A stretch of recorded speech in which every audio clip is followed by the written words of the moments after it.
Will take on the Moorhead State Dragons. It's a windy day out here this afternoon. Sunny, perfect day for football. The starting defensive lineup for the Moorhead State Dragons. At the left end will be Brian Dahl, number 35. At the other end will be number 55, Brian Martinson. The left tackle, Dave Lessfelder. At the right tackle, number 98, Joel Womsek. At the left linebacker, number 44, Tim Stentz. The right linebacker, number 50, Russ Wald. At middle linebacker, number 37, Mike Kemper.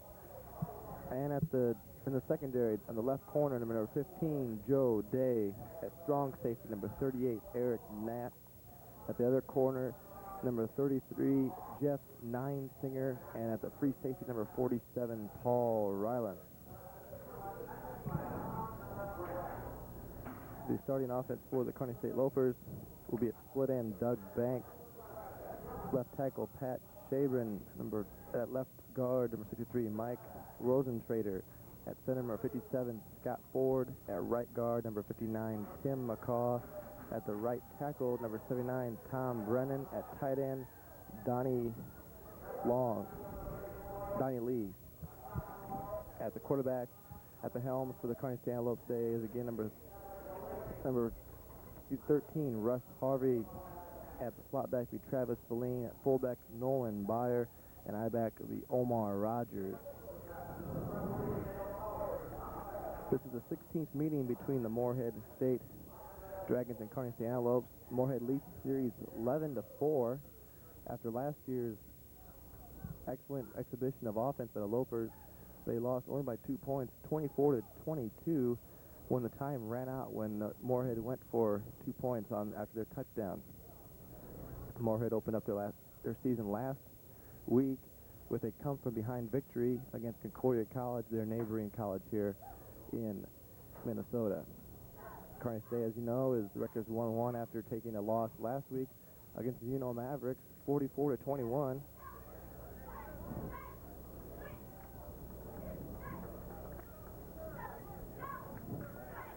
We're getting great things underway here at the opening toss.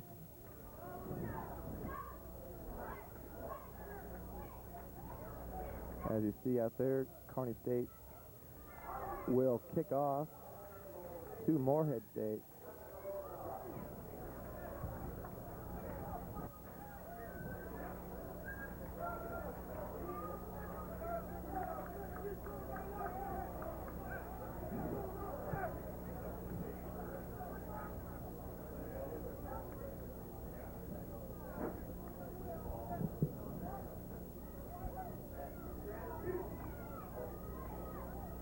Doing the kicking for Lopers will be Darren Grauholtz. Doing the kicking, the punting will be Dave Banger.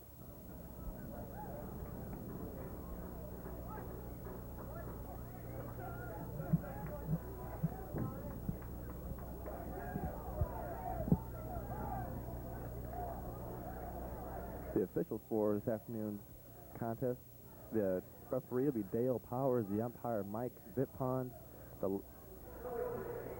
the lineman, Dan Wynn, the line judge, Bill Pischel, and the back judge, Dan Ural.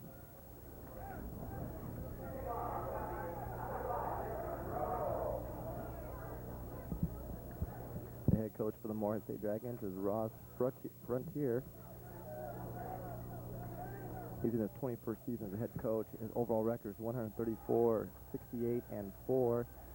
And 11-2 against the Antelopes. And we're ready for the kickoff here with Darren Grauholtz doing the kicking.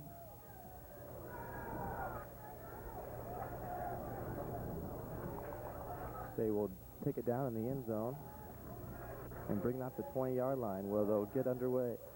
The Moorhead State offense looks like this. At the helm for the Dragons will be number 11, Bob Jones. His fullback will be Keith Bowen, number 40, and the halfback, Daryl Anderson. He's ranked second in the NAIA with 12.0 yards per carry this year so far. Again, they opened their season up last week. So Jones brings up the offense with a split back. The wideout, number 89,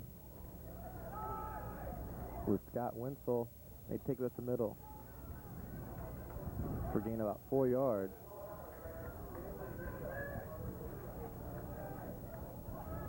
Jones's front line will look like this. At one end, number 87, Pender Nat. At the other end will be number 85, Tim Running. At left tackle, Dennis Hohen. And we'll complete the lineup after this play. Again, the split back. Number 89 out wide, Scott Winsel. Long count by Jones. He'll take it on the option and take himself and get hit hard by number 6, DJ Vokalek.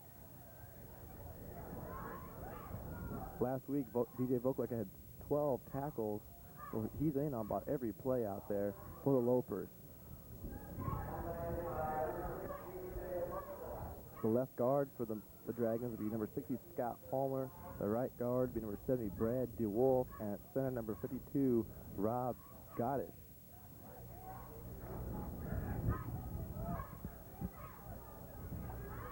Double tight ends, the two in the two backs, and Winslow out wide on the near side.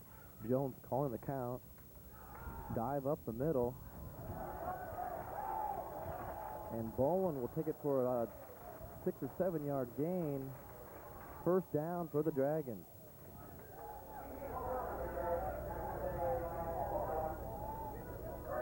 Again, Vokalek on the tackle.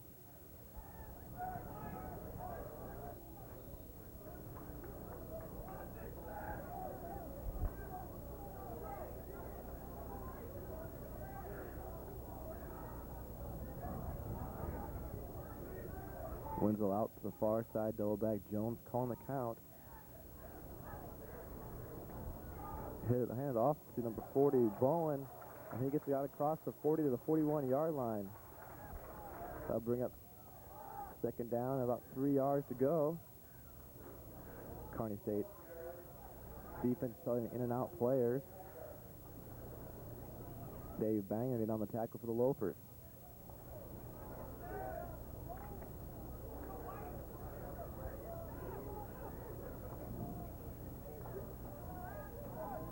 Again, the same setup for the Dragons as last 3 plays. Jones calling the count on the line. He'll hand it to number 22, Anderson. He'll get 2 yards. We have a third down and 1.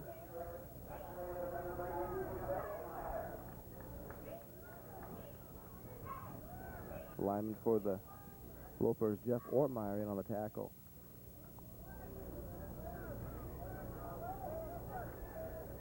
We'll look at the Lopers starting defense right after this play. Winslow split out to the far side. Jones takes it down the line. He'll pitch off to Anderson. And on the tackle, Vokalek again did a great job of staying home and picking up another tackle for DJ Vokalek. As I said before, Anderson is a known threat to the Moorhead State Dragons, so I'm sure the Kearney State Lopers were keying in on him and are known for their option abilities. That'll bring up a fourth down. The punting unit will come on for the Lopers, for the Dragons. Doing the punting for the Dragons will be number 87, Pender Nat.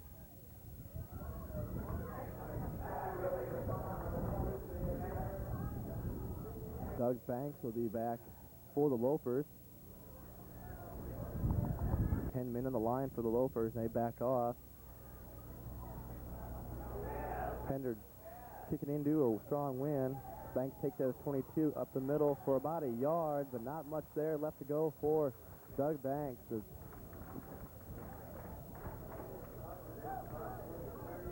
So Russ Harvey will bring in his troops for the Lopers' first attempt of possession. His front men for him will be number 67, Pat Shaber, and at left tackle, the guard, 63, Michael Rosentrader. At center, number 57, Scott Ford. At right guard, Tim McCall, and at right tackle, Tom Brennan, with the ends and the back after this play. Russ Harvey under center, the lone back of Byer. He'll go back to pass. He scrambled. Nice block there by Ford, but he'll get sacked at the 21-yard line. Great defensive coverage by the secondary of the Dragons. Russ Harvey could not find anything out downfield to throw.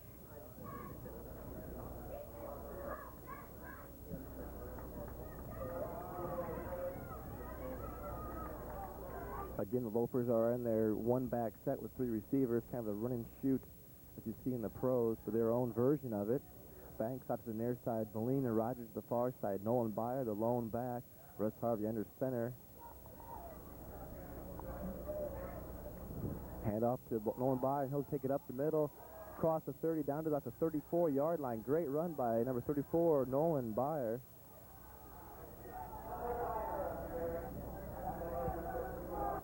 The left end, excuse me, the split end for the Lopers will be Doug Banks, number 20.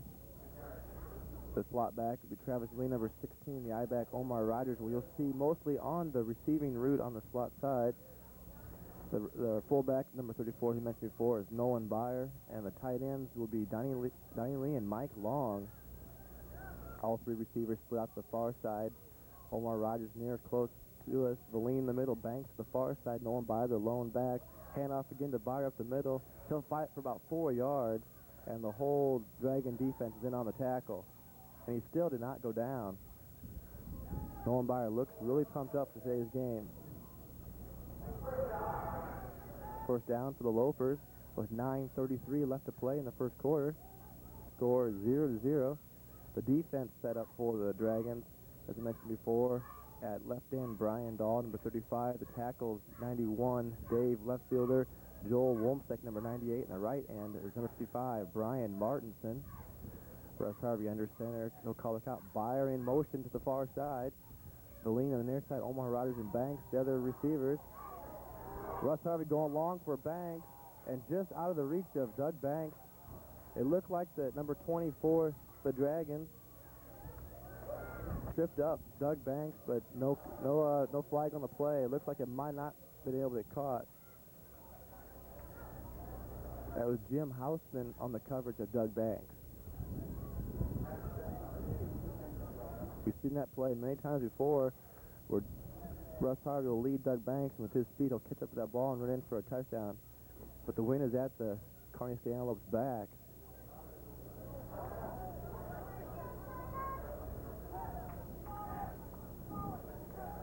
The lean to the far side. Russ Harvey back again to pass, and the Dragons will come with the blitz, and Russ Harvey does a smart thing and just throws it away.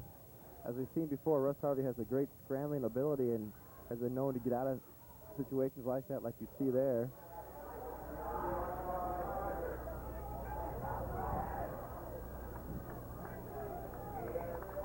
That pass was called complete to Omar Rogers.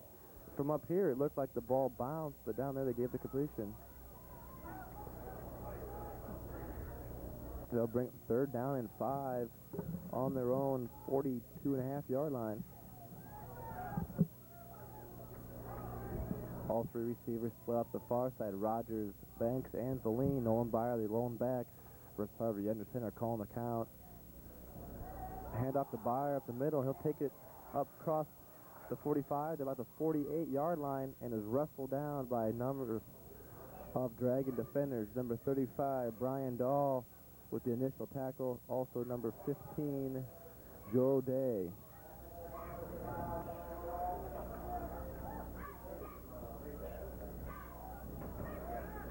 It looks like a first down, but they'll bring in the chains for the measurement.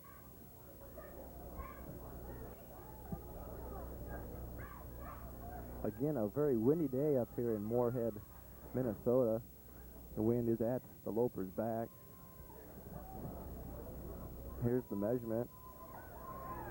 First down for the Kearney State Lopers.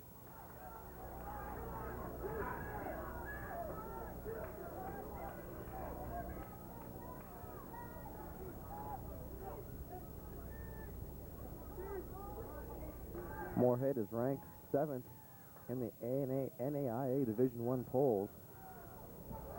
So they're trying to fight back here for pride and don't want to get beat here by the Lopers.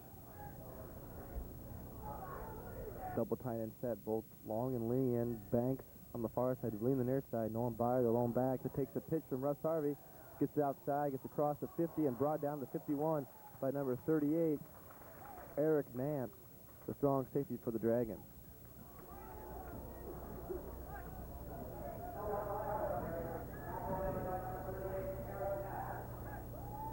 Recovery up, second down and 7. Nolan Byer, a very tough runner, keeps his legs moving very well, and gets out of a lot of tackles. Strong legs, big-bodied Nolan Byer. 3 receivers back in. Valine on the near side. Russ Harvey back to pass. He fakes once. Looking for Banks down the sideline. And it's caught by Banks at the 10-yard line. Great catch by Doug Banks, number 20 for the Lopers.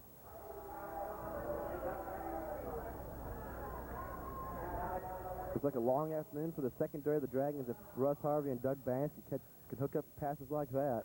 That'll bring a first down and 10 or goal at the 10-yard line.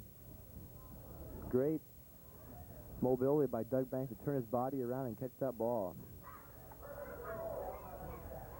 Banks on the near side, Omar Rogers with him. Valine on the far side, Nolan Byer the lone back again. Russ Harvey at that half stance, he uses a quarterback. Works really well for him.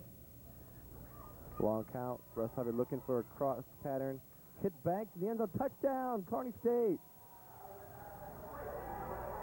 Doug Banks finishes off what he started. Nice pass by Russ Harvey to Doug Banks to put the Lopers on the board, 6-0 with 6:53 left to go in the first quarter.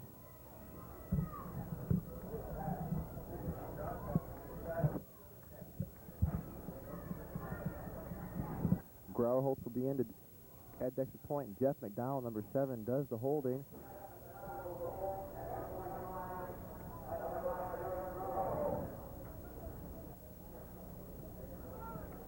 The kick is good, so the score at 7-0. A 79-yard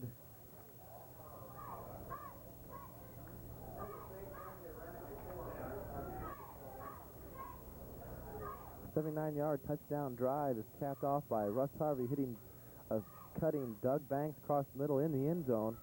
What set that touchdown up was when Doug Banks was running down the far sidelines with Russ Harvey throwing a nice pass over his shoulder.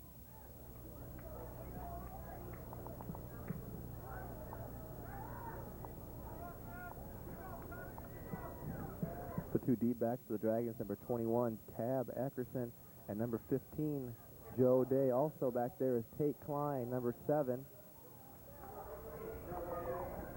Grauerholtz will do the kicking again. We have a little trouble last week against UNO. The Lopers had a little trouble on special teams, but while it looked in the first opening kickoff, they did a great job of covering the deep men of the Dragons. We'll see if that holds up again. Ball blew off the tee, so Grauerholtz had to go back and set it up. The 2 men on the 25-yard line, number 12, Steve Simmons, and number 48, Dan Robbins. It's taken by number 15, Joe Day, up the middle, across the 25, about the 27-yard line. Great pursuit by the Kearney State Lopers. In on the tackle will be number 90 for the Lopers, Pat Wetlock.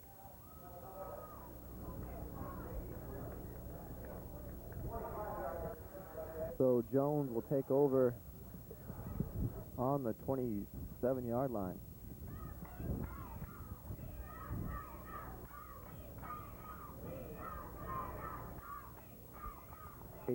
Scott Wenzel split the far side, double backs Anderson and Bowen. Jones called the count, fake up the middle to Anderson, and he'll take it himself out across the 30 to 32-yard line. Great pursuit by the defense of Kearney State.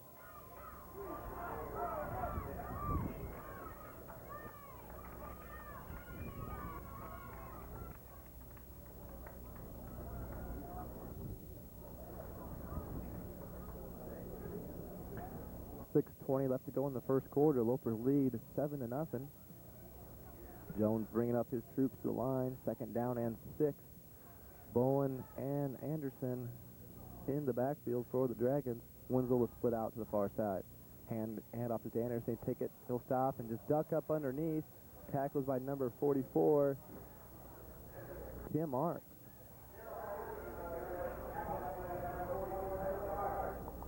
Nothing to the outside for Anderson. He had to duck it back up, and Tim Arns is right there to make the tackle, which shows the great pursuit and the ability of the left end to stay home and make it go back inside.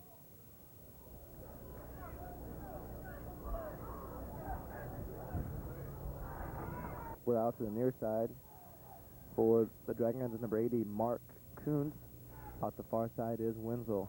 Jones will take a quarterback draw up the middle. Greg Smith there with a tackle and a little help from some other Kearney State friends. Also DJ Voklet and Greg Smith bring him down. That's something that South Dakota State used against Lopers in the opening game, and maybe Moorhead had that tape and thought they could find something weak in the defensive line, but get nice pursuits by the secondary of the Lopers.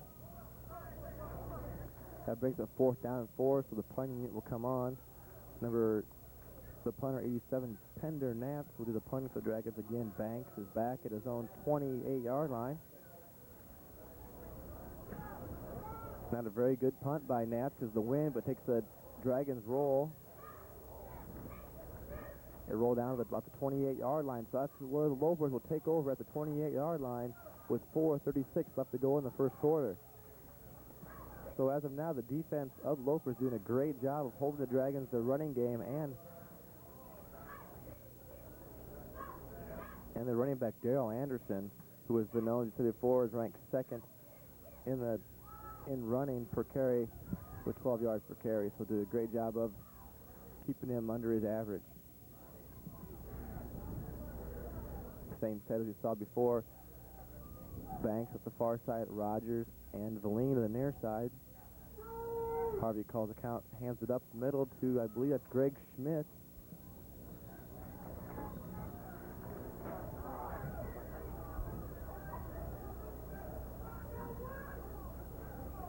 Yes, it is. Number 30, Greg Schmidt, takes up the middle for about 4 yards.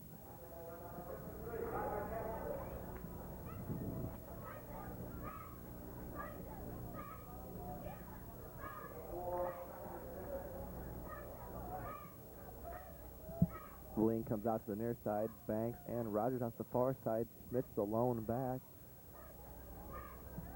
Schmidt will go in motion to the far side. So looking for a pass. Russ Harvey will take a quick pass to Schmidt out across 35, down to about the 36-yard line.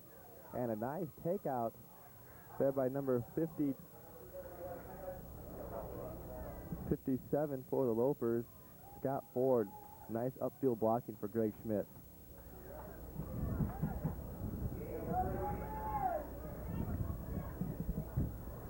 Scott Ford is a senior. He's 6'2", 250 pounds from Westlake, California.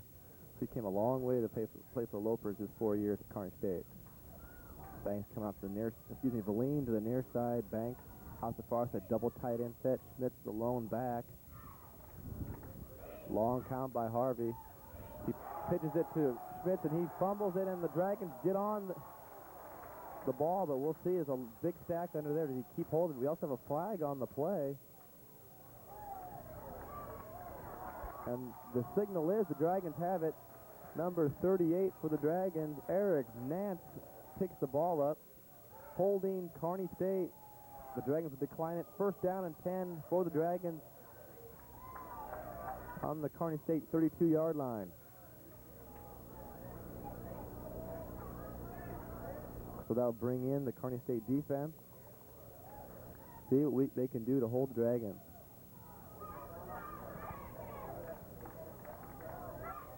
We'll run down the Kearney State defense after this play by the Dragons. The same setup for the Dragons. We've seen the two-back, a split back with Wenzel to the far side. Henderson and Bowen, the two backs. Henderson, number 22, Bowen, number 40. Long count by Jones. So fake it, take it to the outside with the option. Fakes the pass, and fakes the pitch down the 25-yard line, brought down by number 41, Matt Arndt. Defense set up for the Lopers. Number 41 on the tackle there, Matt Arndt. That's the outside linebacker. Left end, number 89, Garland Bryant. At the right end, number 92, Jeff Ortmeyer. Left tackle, number 97, Frank McMillan. At the right guard, number 50, At the right tackle, number 98, Jeff Hawes. And the middle linebacker, number 55, Darren Gunn. Jones with the long count. Hand off to Bowen at the middle. Quick trap out across the 20, down to about the 16-yard line. That'll bring up first down and 10.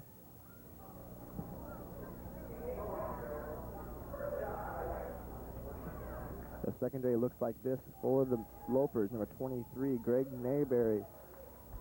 At strong safety, number 28, Greg Smith. At free safety, number 6, DJ Voklek. And at right corner, number 22, Dave Banger. I formation by the Dragons. Right up the middle to Bowen. He can't find anything. Maybe a gain of a yard. Brought down by number 98.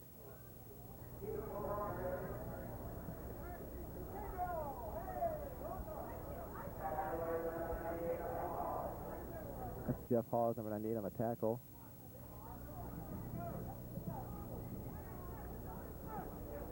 .130 left to go in the first quarter. The Dragons on the move. Wenzel, number 89, split out to the near side. In the eye again. Bowen, the fullback. Anderson, hand off to It's Darren Gunn, number 55, on the tackle. Great pursuit by Darren Gunn. Daryl Anderson couldn't find anything at the middle. Tried to take it to the outside, and Darren Gunn is right there with the tackle.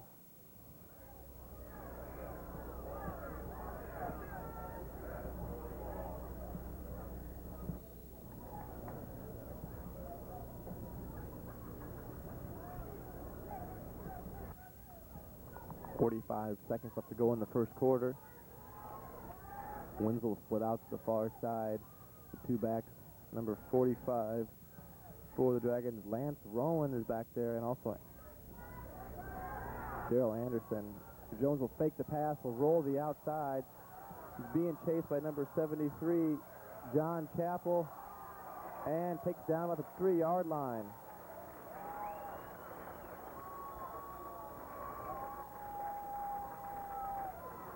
In on the tackle was number 65, Darren Gunn, and number 48, Dan Robbins.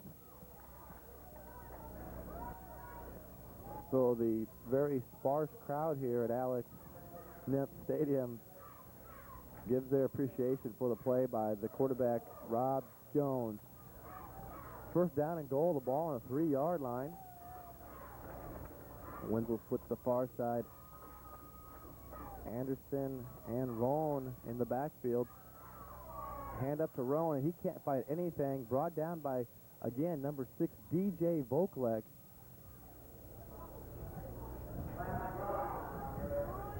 That's his 4th unassisted tackle this afternoon so far for the Lopers. That's the end of the first quarter.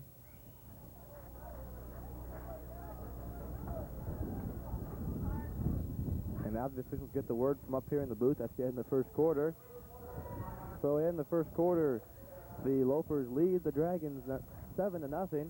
You're watching Kearney State football on channel 25, KSTV.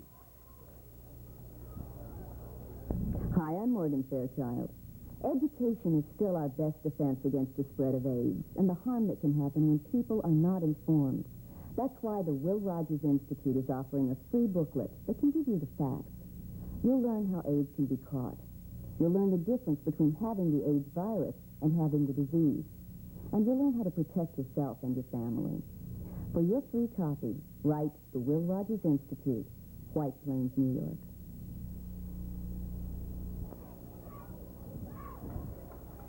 We're back here at Alex Nipp Stadium here on the campus of Moorhead State University, with the Kearney State Antelopes lead the Moorhead State Dragons 7-0. An exciting first quarter when Russ Harvey hooked up with Doug Banks, which set up their touchdown. Again, Doug Banks on the receiving end of the pass from Russ Harvey to put the Lopers on the board, 7-0. And that's where we stand right now for the Dragons. They're on the move. They're on second down and goal on a 3-yard line. Lopers have to play a tough defense. Jones, the quarterback. Rowan and Anderson, the back up the middle to Rowan. He's across the goal line for a touchdown.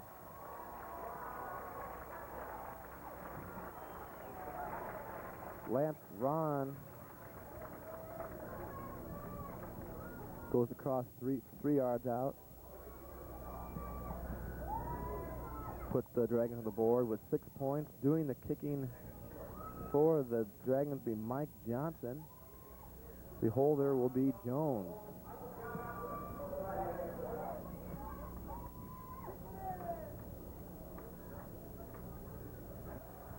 Johnson puts it up and is good. So they tie the score up at 7-all with 14:57 left to go in the second quarter. So far this afternoon, an evenly matched football game between the Lopers and the Dragons.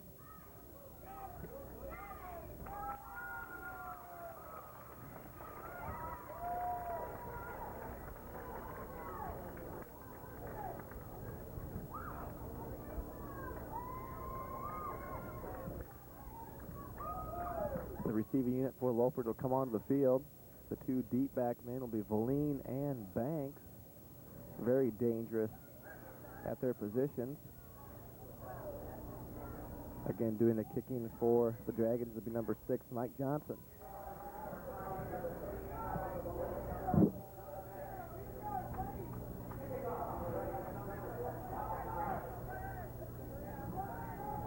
The Moorhead State, the kicking team lines up a little different than the Lopers.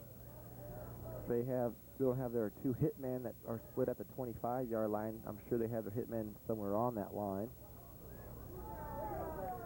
Johnson kicks it to Valine, takes out the 4-yard line. He'll bring it to the near side, across 15 to 20, 25 to 30.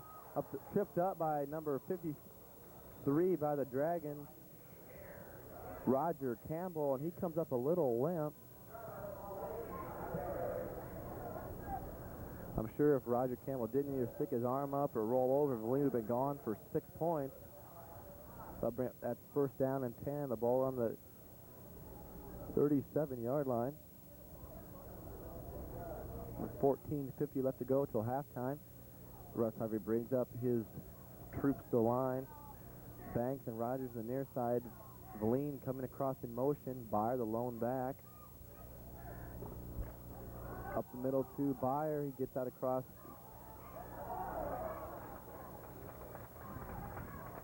the 37 to the 39-yard line before he's brought down.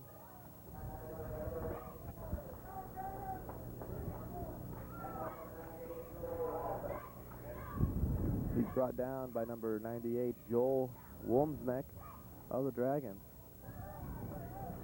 Tim Stites comes out for the Dragons. Take a little breather. All three receivers, the near side, Rogers, Valine, Banks, Byer, the lone back, Russ Harvey, the long count. Go back to pass. Look at a cutting Banks across the 50-yard line. It bounces off a few tackles and brought down to 49. And then again, number 57 for the Lopers, Scott Ford comes in and lays an awesome hit on a Dragons defender. I guess he's thinking you have to protect your money man, and he's doing everything he can to do it and get a few extra yards.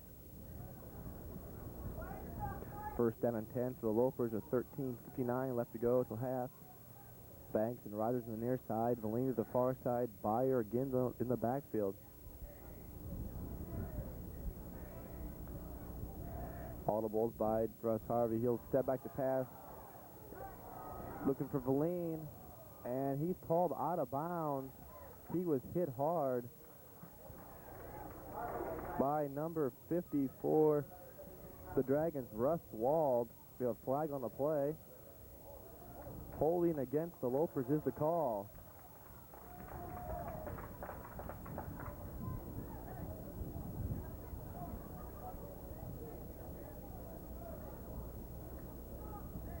Deciding what to do with it. Looks like they'll take the penalty.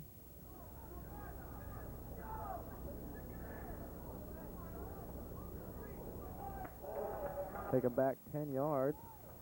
So I'll bring up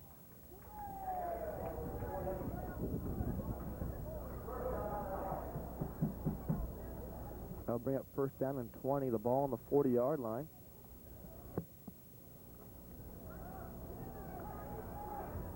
This Loper offense is a very exciting offense. Have you ever seen it before? They do a lot with the run and shoot per se, with an audible called out by Russ Harvey.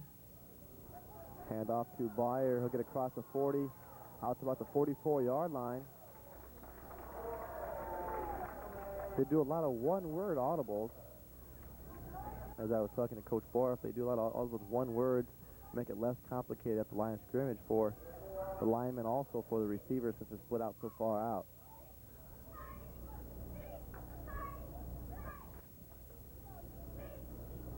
Donnie Lee, which checks in for the Lopers at tight end.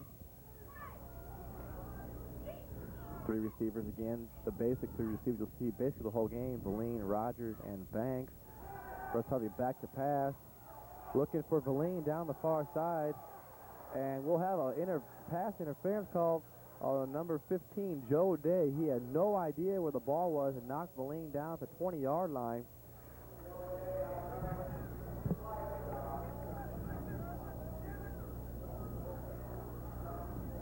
So Russ Harvey is not afraid to put that ball up for grabs. He knows the receiving core he has will get to it or get at it and come down with the catch.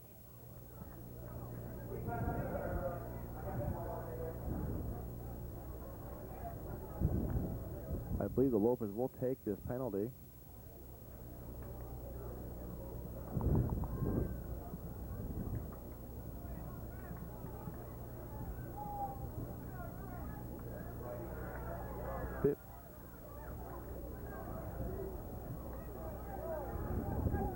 That penalty will put the Lopers at a 1st down and 10.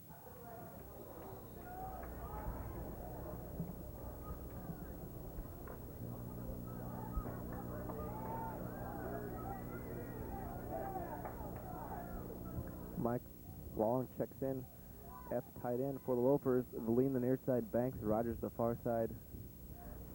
By the lone back. Hand off to Byer up the middle. A lot of running room. He takes it to the outside. Gets down to the 25-yard line. Great running by Nolan Byer.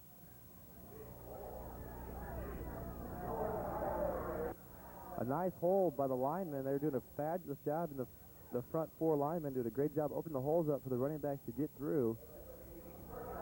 Gain of 15 yards by Nolan Byer. 1st down and 10.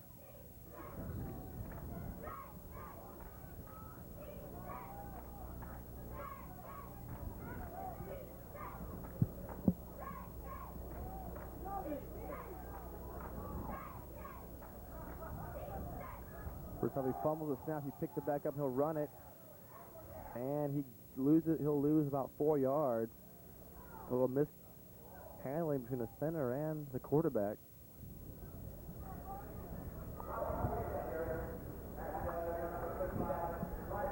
On the tackle there for the Dragons, number 55, Brian Martinson. Bring up 2nd down, 14 with 12 minutes left to go till half. Mike Long brings in the play from the sideline. Mike Long, a tight end senior, 6'3", 220 from Franklin, Nebraska. Banks near side with Valine and Rogers by the lone back. We've seen all afternoon. First time a long count again. Back to pass. That's a scramble. Sees Valine in the end zone. He slips down though. He slipped down, tried to get back up, but number 38 for the Dragons, Eric Nance, just laid on him. They could have called that either way, I don't know, but no flag, so they'll bring it all back and try it again. That'll bring up 3rd down, 14 yards for the Lopers. Diane Lee will bring in the play. They like to shuttle the plays in between tight ends.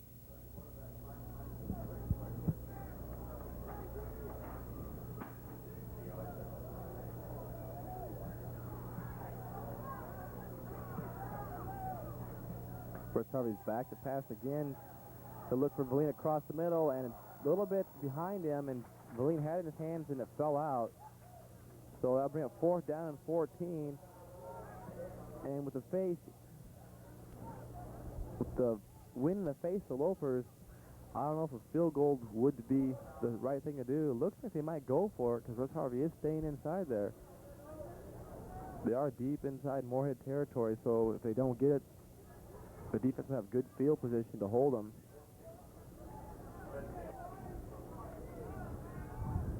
All three receivers here on the near side. The Byer again, a lone back. 4th down and 14. First time he's back to pass. He hits Banks across the middle, and he'll get down. I don't think he got to the...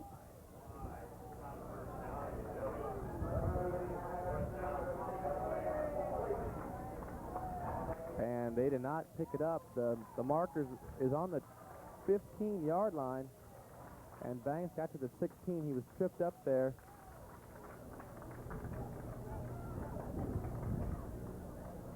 So 1st down and 10 for the Moorhead State Dragons.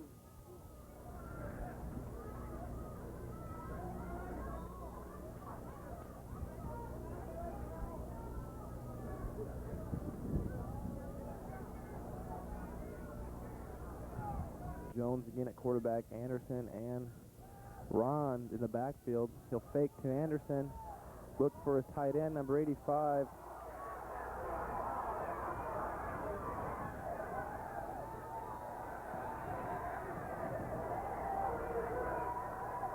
Tim Reining.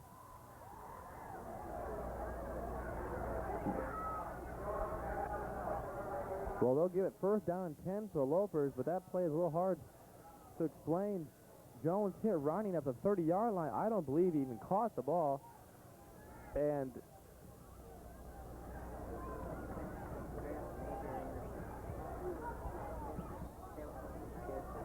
Mayberry picked it up and ran to the end zone. What I'm getting from down the field is that it bounced off Tim Reining's shoulder pads, and Mayberry picked it up off the bounce and caught it and ran down to about the 6-yard line. So great heads-up play there by Greg Mayberry.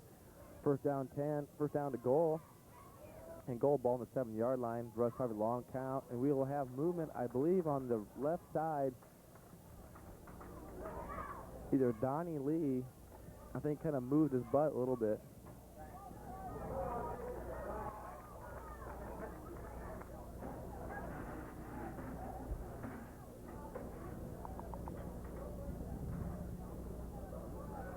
So I'll bring him back 5 yards to the 12. We'll be at 1st down and 12.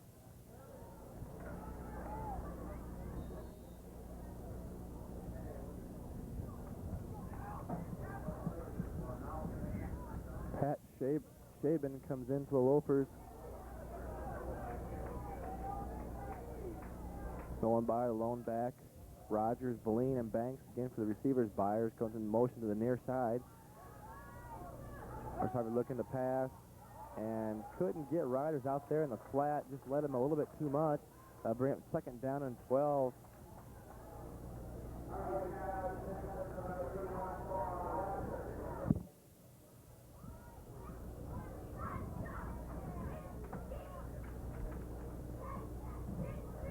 Have a double tight end set with Lee and Long.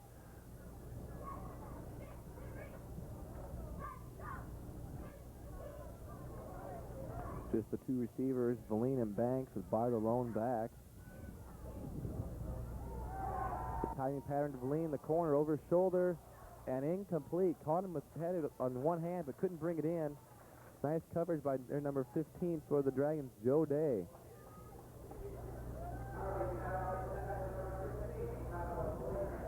I really don't think that the Dragons' defensive secondary has an idea what Russ Harvey's going to do, and they're just getting lucky by when the receivers drop the ball. Byer will go out. Schmitz will come in. Also, Omar Rogers will come in for the Loafers. So Schmitz will be the lone back with Rogers, Banks, and Valine, the 3 receivers. Fake to Schmitz. Russ will roll, and it's tipped by number 44, Tim Stites. 4th down will bring in Grauerholtz for the field goal. So that procedure penalty by the Loafers really hurt.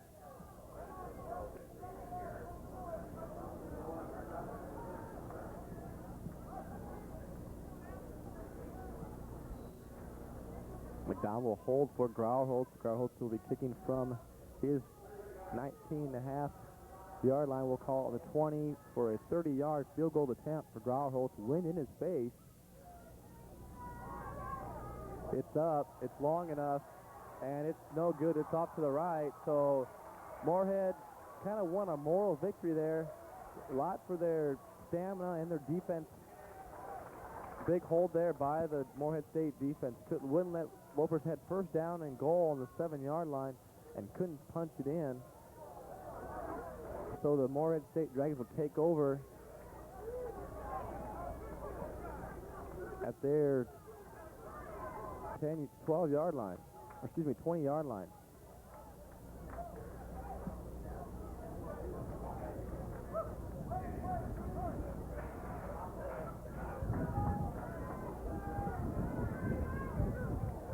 Lance Ron in there, along with Anderson. Winsling, the lone back, up the middle of Anderson. He gets out across the 23 to the 25-yard line and picks him a 5 yards.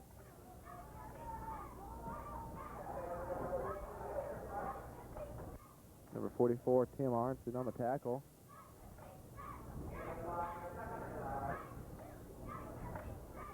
.30 left to go until half.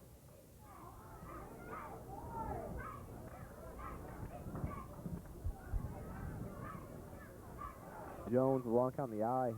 Anderson in the back. Ron up. It's Anderson. He runs into his tight end, but he gets out across the 30, down to the 34-yard line.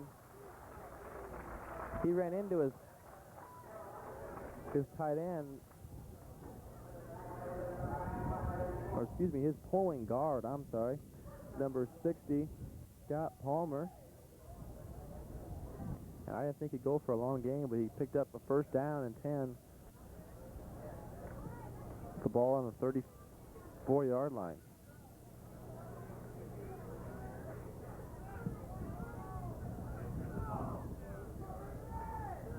Split back of Ron and Anderson in the backfield. We'll have movement on the line of the Dragons.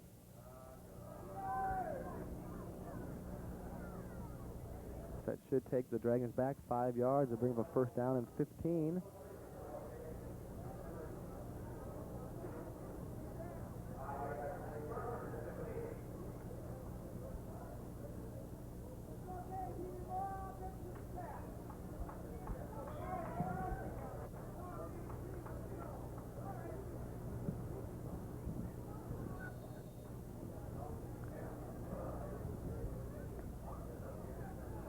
So the Kearney State defense is holding their own up against the Dragons offense. Jones with the count. Ron and Anderson fakes it to Anderson. He'll take it himself out of the 35-yard line.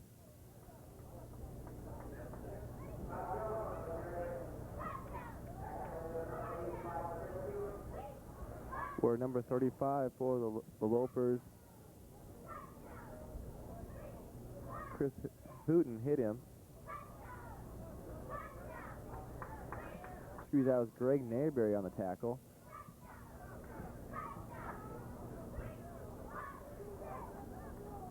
The split back with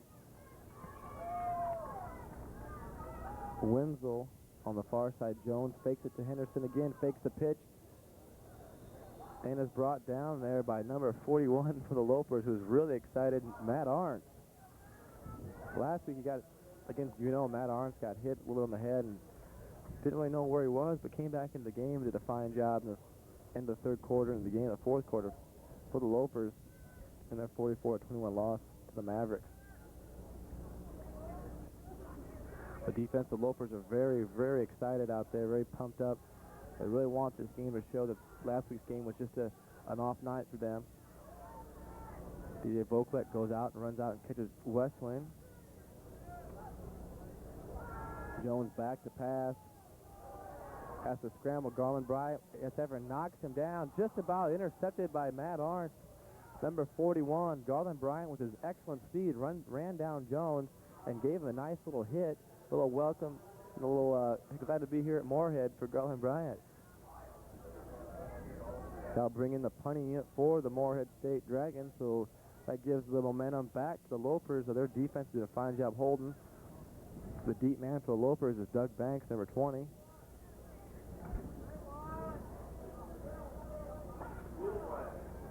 Again, their punter for the Dragons is Pender Knapp.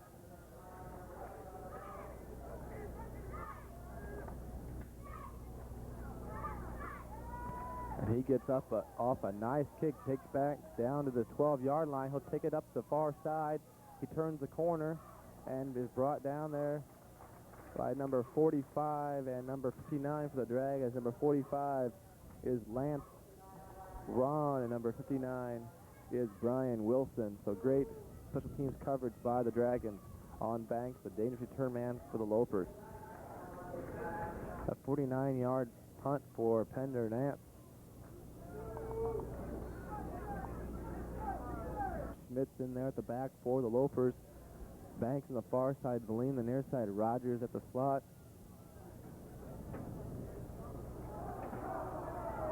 Hand off to Schmidt. He gets out across the 30-yard line.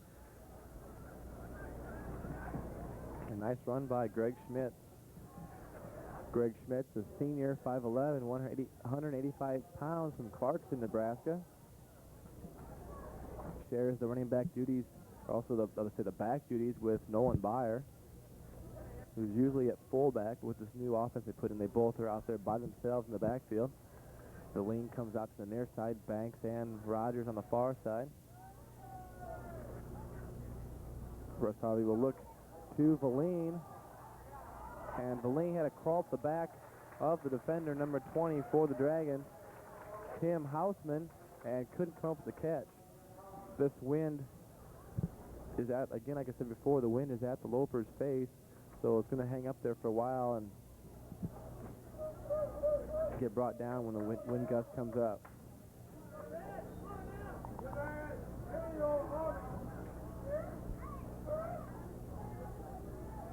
That'll bring up a 3rd down and 4 with 7:56 left to go. Till halftime, the score is Kearney State 7, Moorhead State 7. Rosario will scramble, come out across 30 to 35, cut back up inside, and is knocked down by number 50, Russ Wald.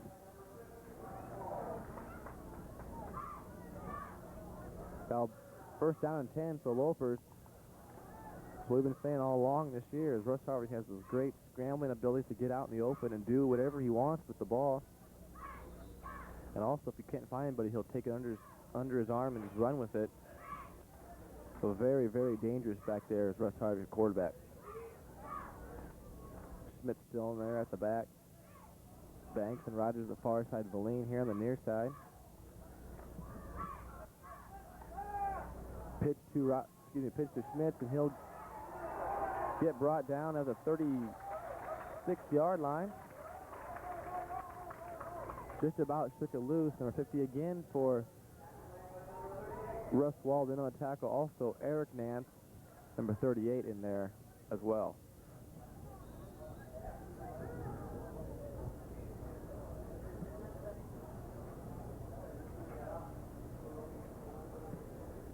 Wind kind of changing directions, kind of going a crosswind now.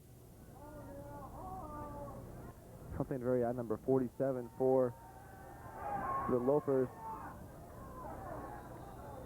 is way in the back like a punt returner, which was Paul Ryland. That pass to Banks is maybe about a yard short of a 1st down.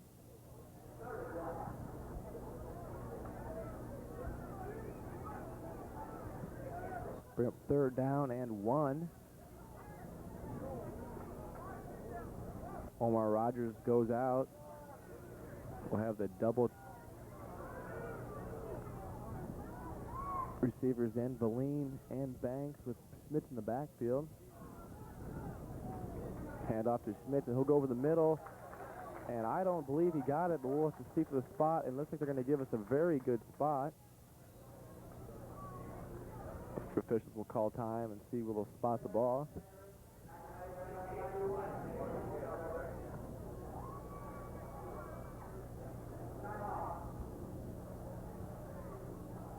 From the vantage point here up in the box, it looks like a few inches short. We'll wait for the final decision by the umpire.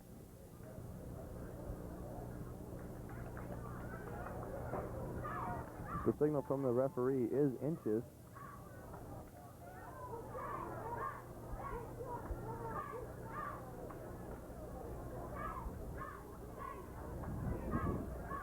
So Coach Boroff has a decision to make. Do they want to bring in Bangert and punt away, or will they let it go? Doug Banks signals to the referee for a timeout. We'll take a timeout as well. You're watching exciting Loper football on Channel 25 KSTV. Serious eye injuries can happen in the home, the yard, the workplace, or the sports field. So play it safe. Wear heavy-duty safety glasses or goggles like these when using tools that could send particles flying.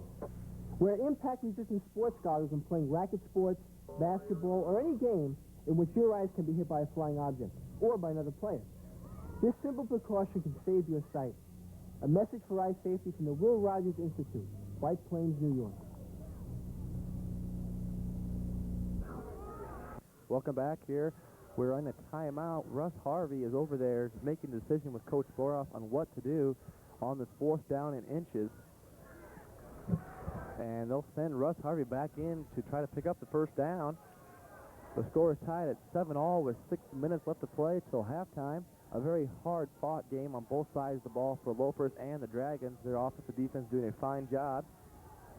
Here's a real test for the linemen. Can they not get the Dragons down to let the running back, or if Russ Harvey elects to pass himself or take it himself, if he'll get the 1st down? We'll let you know and let you see. Russ Harvey on the quarterback sneak.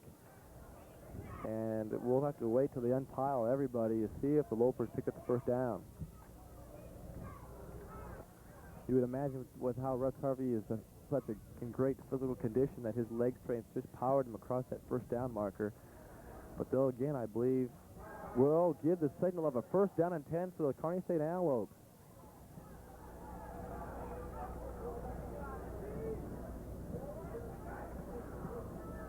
So great job from the front 5 of the Lopers. Shaban, Rosentrader, Ford, and McCaw. Also Tom Brennan. So give them a pat on the back. Russ Harvey calling the count. Fakes it to Schmidt and reverses Omar Rogers. They'll lose about 2 yards. Didn't fake out the Moorhead State defense at all. It's a good idea to try to catch them off guard. So they'll bring up 2nd down and 12. Ball on the 48-yard line. 47-yard line.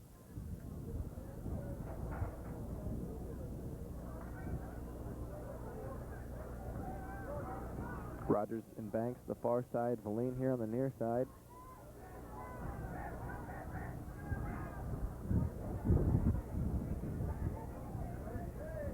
Long count by Russ Harvey.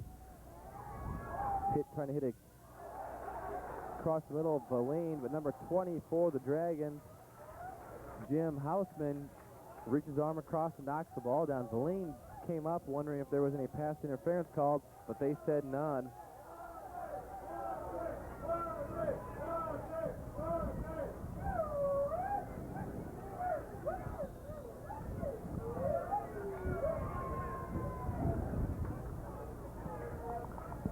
So that'll bring up 3rd down and 11. All 3 receivers in. Valine the near side, Banks, Rogers the far side. Schmidt's the lone back. Russ Harvey back to pass. Tried to hit Greg Schmitz out there in the flat and had it kind of turned him around. So Dave Banger will come in to do the punting for the Lopers. So again, the Moorhead State Dragons hold after they picked up a 4th down and inches 1st down.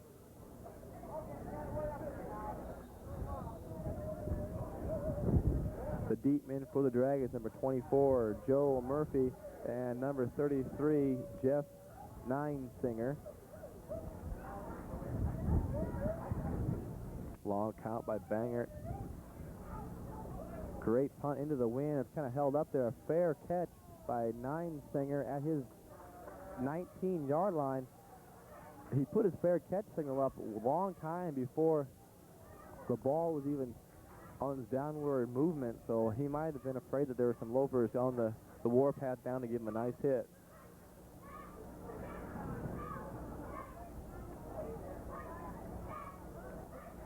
The 2 split out for the Dragons with number 80, Ron and Daryl Anderson in the backfield. Jones to count. He'll take it himself. Looking to pass it. can't find anybody. Just about intercepted by Greg Smith. Winslow was knocked down at the 31-yard line, and Smith just about made a nice one-handed catch. 4:40 left to go in the second quarter. Second down and 10 for the Dragons. Jones takes the call from the sideline. 85 Tim running, coming in for the Dragons. Number 80 Mark Newt comes out. A lot of these players on the Dragons team is either from North Dakota, Minnesota, or around the area of Canada. Hand off to Anderson. He'll take it to the outside, cut it back up inside at the 30. Brought down by Garland Bryant and Darren Gunn. So it just shows the speed of the down lineman and the linebacker of the Lopers. Official timeout. They'll bring in the change and see if they picked up the first down with 4:34 left to go till halftime.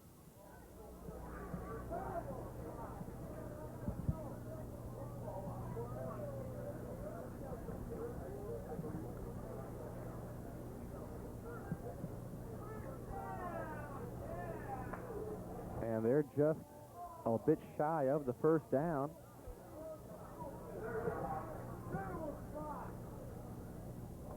A couple of fans calling out their disapproval of the spottage of the ball.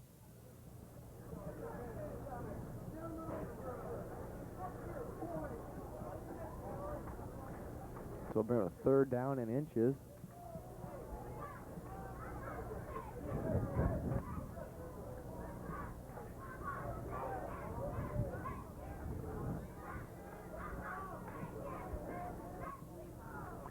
Anderson around the backfield. 89 goes in motion. Scott Winslow.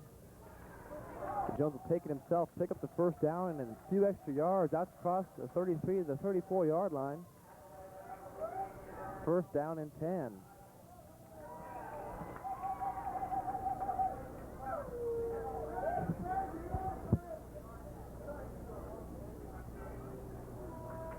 The Dragons come back with their own quarterback keeper of their own to pick up first down.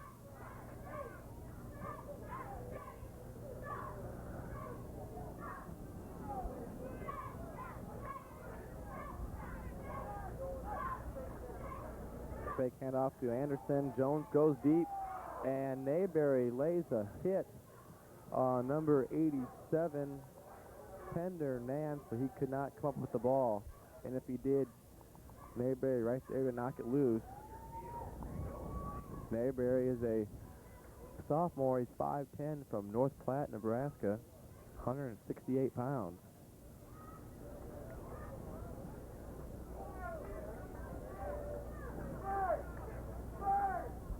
Winslow goes out wide. Anderson, the lone back. He hasn't done much damage against the Loper defense as of yet. Here's Anderson. He'll take it to the wide side. Cuts back up inside. Smith, Greg Smith, number 92, Ortmeyer on the tackle, along with number 44 for the Lopers, Tim Arndt. His brother is number 41, Matt Arndt, who also is in there, the linebacker.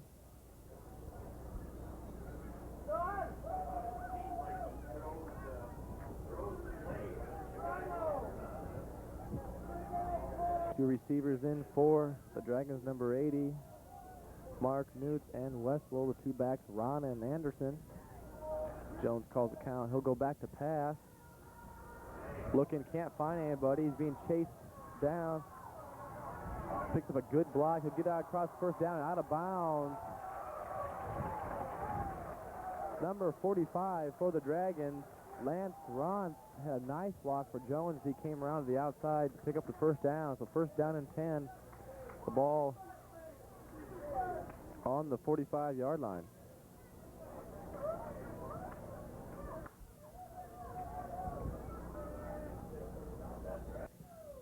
Pender Nance comes out.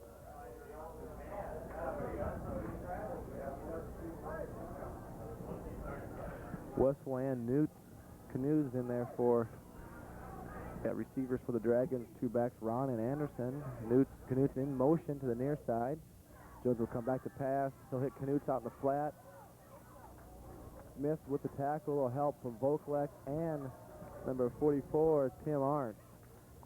So nice pursuit by the Kearney State defense. Seems like the quarterback for the Dragons, Bob Jones, is finally getting on track in this passing game. They're starting to really come together for him. The running game still has a little bit to be known for, but I'm sure by the end of the game, they'll get it together. As well will the Kearney State defense to rise to occasion and try to stop them. Two backs in there again for the split backs for the Dragons. Jones will pass across the middle to Pender Nance, and he's brought down by DJ Vokalek again. So the short passes seem to be working for the Dragons so far this afternoon. First down and 10 is a signal from the referee.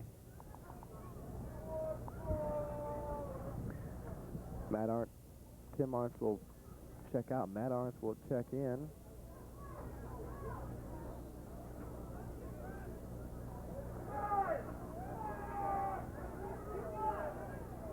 Same setup, double tight end, and for the Dragons, fake to Anderson, looking to pass, and he will find a open number 85, Tim running at the 28-yard line. Greg Smith just about got up high enough to knock it down, but just a little bit out of his reach. So first down and 10 at the 29-yard line.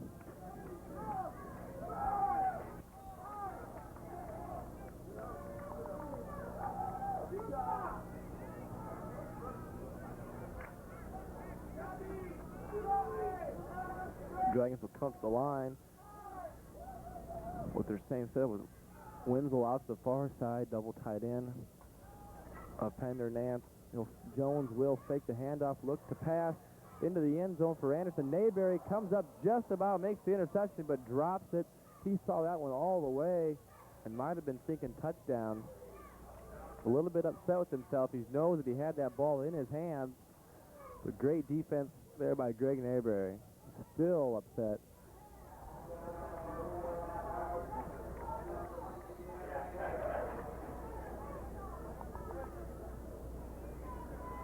So the Kearney State defense has to get really tough down here low.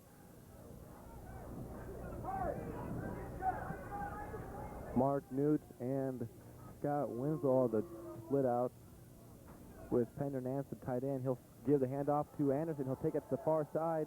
Vokalek makes a nice tackle on Anderson at the 25-yard line. Vokalek had to fight off a block and dive and get Anderson before he jumped it outside. Great tackle there by DJ Vokalek.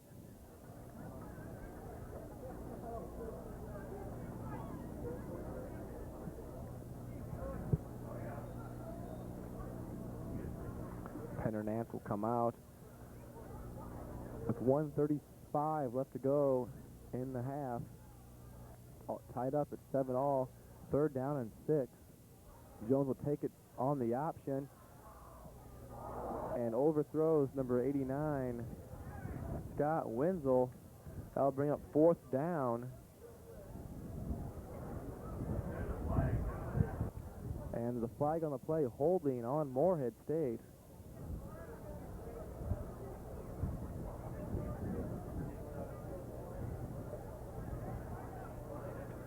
Last week, Moorhead State played their neighbor rivalry or neighboring school, Concordia College, and were trailing 21-7 at halftime, only to come back and beat them 35-32. So a very close game on their opening game day for Moorhead.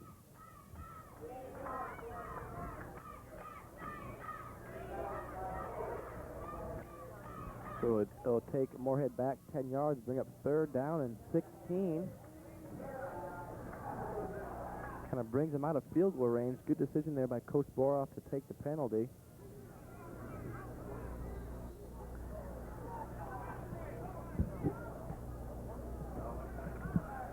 .124 on the clock until half. Very tight football game as of yet.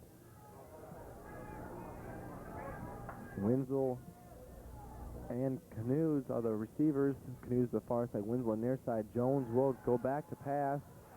Looking for Pendernath down the middle, overthrows him. Great coverage there by DJ Vogelak. He was stride for stride with Pendernath. And then number 18 for the Lopers, Mike Arnold came across and gave Nance a little shove. Luckily, no flag on the play.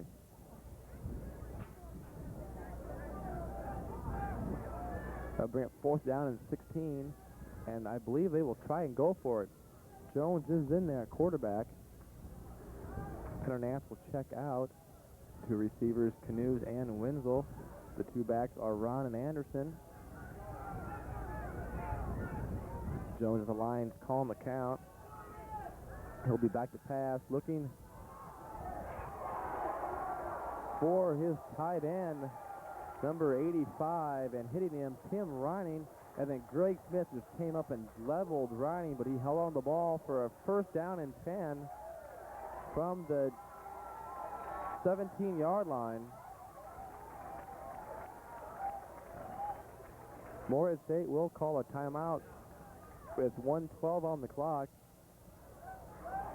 For a minute there, I thought Reining would drop the ball after Greg Smith laid that hit on him, but he did what probably every great receiver does, which is hold on to the ball and take the hit.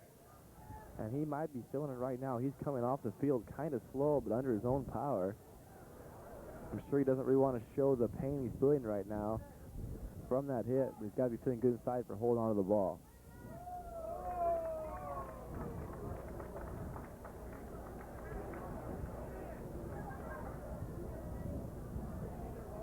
Big discussion over there on the sidelines between the linebackers, Tim Arndt, and number 48, Dan Robbins. Little words of encouragement from the coaches over on the Kearney State sidelines. They bring the play back into the huddle, or the call back into the huddle. Again, 1:12 left to go till halftime. Scores all tied up at 7-all. Moorhead on a drive, looking to score. They're on the 17-yard line. Jones under center. Anderson and Ron in the backfield. Winslow and Canoes. Jones will take it himself. He'll get to the 10-yard line. He's brought down there by number 48, Dan Robbins. We'll have a penalty called on the Lopers. Personal foul. Maybe someone jumping on the stack a little bit too late.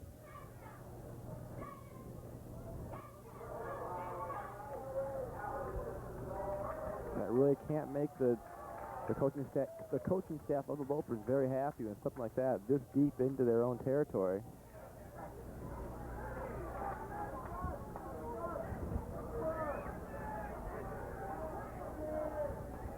So Jones will bring up they're in the eye with Ron and Anderson in the backfield. The eye back is Anderson, the fullback is Ron. Two split outs is Winston Canute.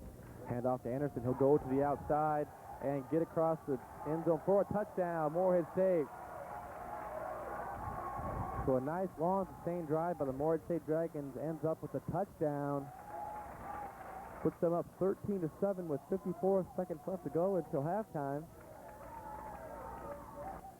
The big play was when Jones hit his tight end, number 85, Tim Running, for a 1st down after it was 4th down and 16.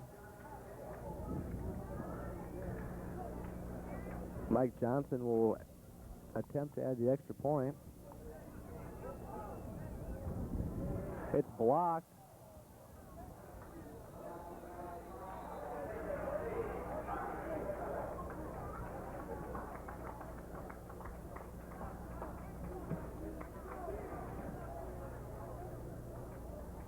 So the attempt for the extra point was blocked by number 55, Darren Gunn. So the score now is 13-7 with 54 seconds left to go.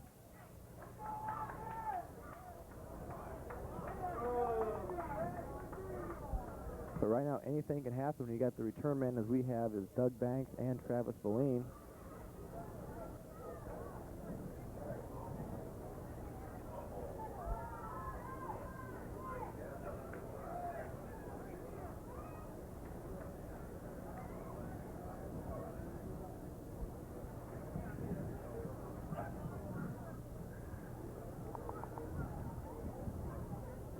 Right now, I think that Kearney has to do is either get a pretty good return here to set up so Russ Harvey can get in. He's got plenty of time left. They have 2 timeouts left until 2 timeouts they can use, so and they know how to use them wisely, get within field goal range, and he may even get a touchdown out here. So we'll have to see what happens. Johnson ready to kick it off. It will go to Banks, and he'll just let it go out of the end zone, so it'll be a touchback, and Kearney will take it at the 20-yard line. I'm sure that's what Moorhead State wanted to do. They didn't want the big return and kind of hurt them going into halftime, so probably the smartest thing that they were going to do is to kick it out of the end zone. Russ Harvey will be coming back in here for the Lopers. They have to use a good judgment of time and their timeouts and field position. Banks in here on the near side with Rogers. The lean split out to the far side. Nolan Byer, the lone back. Russ Harvey calling the count at the line. Hand off to Nolan Byer, and he gets his head down and gets out about the 19, 20-yard line before he's pushed around by number 35 for the Dragons, Brian Dahl. Also on the stop there for the Dragons, number 50, Russ Wald. 34 seconds. Clock is ticking.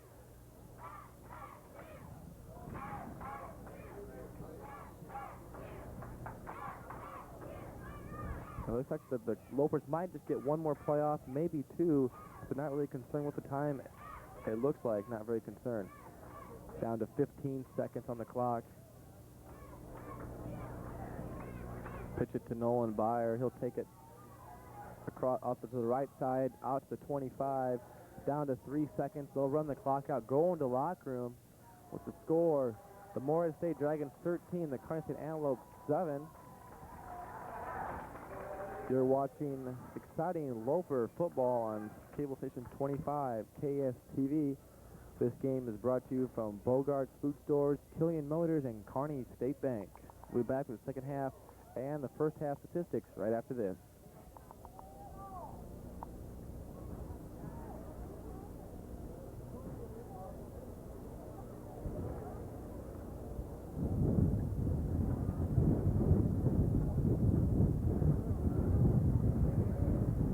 Welcome back to Al Nemec Stadium on the campus of Moorhead State University. I'm Kevin Soldavic. Halftime scores, the Kearney State Antelopes 7, the Moorhead State Dragons 13. In that first half, Kearney State had 8 first downs to Moorhead State's 10. Rushing yardage, 60, and Moorhead State had 126. Passing, 92 for the Lopers, 34 for the Dragons. Russ Harvey was 7 of 16 with no interceptions, and Moorhead State Jones was 4 of 10 with 1 interception. Total offense, 152 yards for the Lopers, 160 for the Dragons. The penalties, 3 for 20 yards for the Lopers and 3 for 30 yards for the Dragons. Individual stats, Nolan Byer has 9 carries for 50 yards. His longest was a 16-yard run. Schmitz has 5 carries for 7 yards. His longest was a 6-yard run. Passing, Russ Harvey game, he said, was 7 of 16 for 92 yards with 1 TD. Banks had 4 catches for 83 yards, 1 TD. The longest, remember, was that 40 yards. A reception between Russ Harvey and Doug Banks. Omar Rogers had 1 catch for 6 yards, and Greg Schmidt had 1 for 3 yards. And Dave Bangert had 1 punt for 33 yards. On the Moorhead State side, rushing, Jones had 10 runs for 60 yards. His longest was a 13-yarder. Darrell Anderson had 10 rushes for 32 yards, and Keith Bond had 6 rushes for 31 yards. Jones, as I said before, is 4 of 10 with 1 interception and 34 yards. Receiving, Reining had 2 for 33 yards. Nance had 1 for 6 yards, and Coons had 1 for 5 yards. And Pender Nance, while does the punting, had 3 punts. His average is 40.6. His longest was 49 yards. As you see on your screen, number 98 for the Moorhead State Dragons is Joel Wamsnick. He's a defensive tackle. He's a sophomore, only a sophomore. He's 6'2", 313 pounds from Silver Lake. And he's out there playing and doing a fine job of mobility-wise for as big a person he is. And he's got to be a force to reckon with out there in the field. The meeting at the middle of the field between the captains, Russ Harvey, Doug Banks, Vokalek, and Gunn, the captains for the Dragons, number 44, Tim Stites, and number 87, Pender Nance. The Lopers will receive this half as well. The Dragons will kick it off to them. The Lopers will be facing the wind in the second half, and the wind will be at the backs of the Dragons. We're about to get things underway here again. The wind starts to pick up a little bit more, and it's starting to get a little more chillier outside.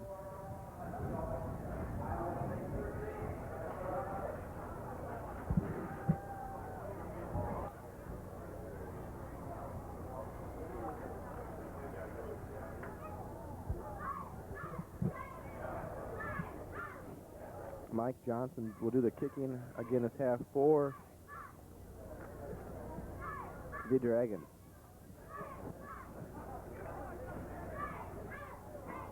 Both sides of the ball for both teams did a great job. The defense did a fine job of containing the offense. And just a couple times, Russ Harvey had a little trouble hooking up with his receivers, but that will just come with time throughout the game. There's a whole second half left to play. So there'll be I'm looking for a high-scoring game to start the second half off. Mike Johnson will kick out to the deep men. Valine and Banks are at their own 3-yard line.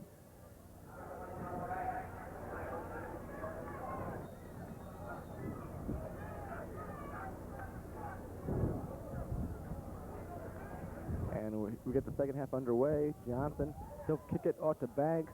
He'll take it, or no, he'll let it go in the end zone for a touchback, and they'll bring up the 20-yard line.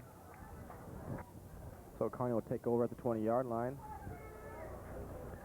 Russ Harvey's still in at quarterback.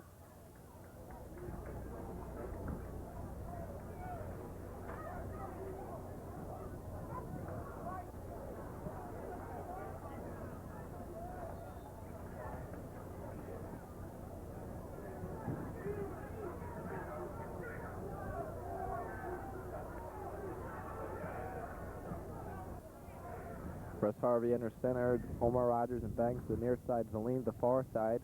Nolan Byer, the lone back, you draw to Byer across the 20, out about the 22. He keeps moving. He'll get to the 24-yard line, 24-yard line.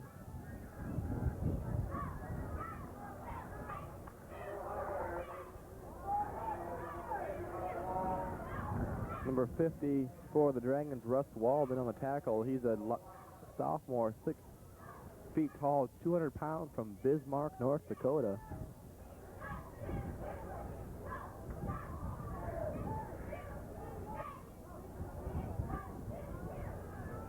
Rogers and Banks on the near side, Valine split the far side.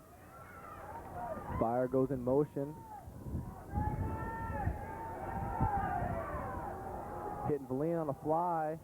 He comes back for it down to the 50-yard line.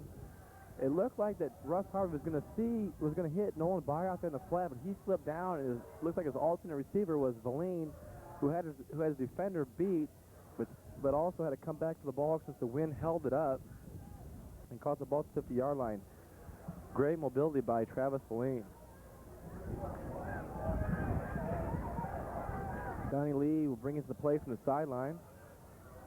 Here comes Banks and Valine to our near side. Also with Rogers and Byer, the lone back. Draw up the middle to Byer. He'll just power his way to the 45-yard line. Great power football by the Lopers so far this half.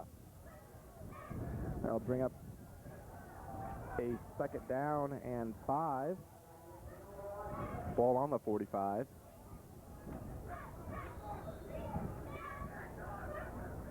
Mike Long will shuttle the plays in and out like first half with Donnie Lee.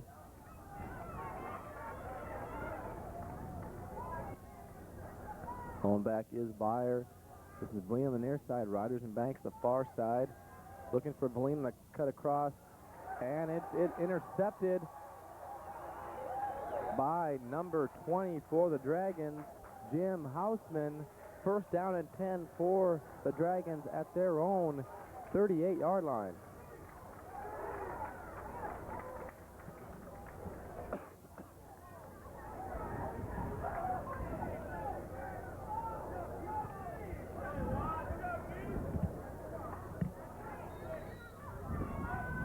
So the Kearney State defense has to regroup, get back on the field very quickly, and see if they can stop the Dragons here on first down 10.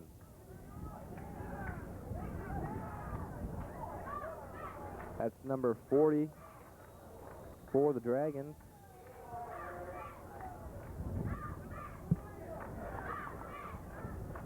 Keith Bond, a new running back in for the Dragons. Instead of Daryl Anderson is number 7, Tate Klein.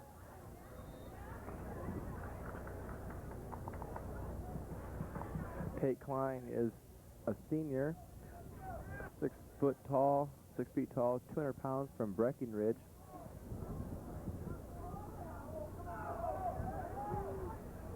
Jones calling the count with Klein and Bond. The backfield handoff to Klein. He'll go to the far side. Nice block. Cuts back inside. Brought down. Missed by Darren Gunn. But brought down by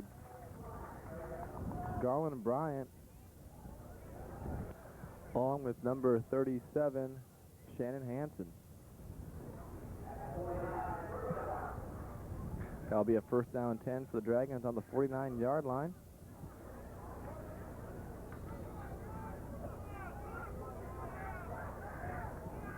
Winslow comes split out to the near side.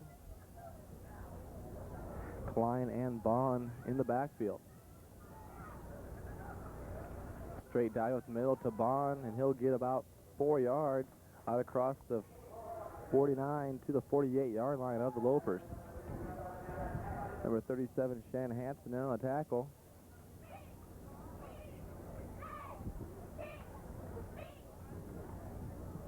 $11:50 left to go in the third quarter. The Dragons lead the Lopers 13-7. Winslow comes out here to the near side. Bone and Klein in the backfield, the split backfield. Klein will come here to the near side. Oaklek keys in on him and tackles him across the 46 down the 45-yard line. So there he is again, DJ Voklek. Third down and 4 for the Dragons. Fresh new linemen come in for the Lopers.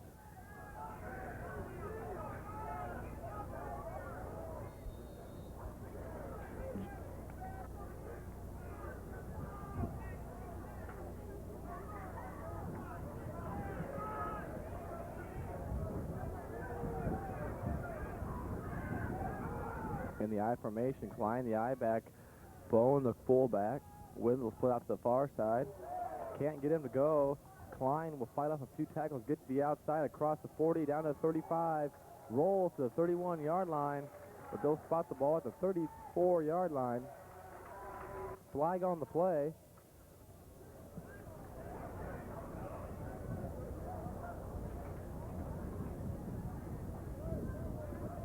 Referees will huddle, figure out what it is. Legal procedure. Offsides against the Lopers.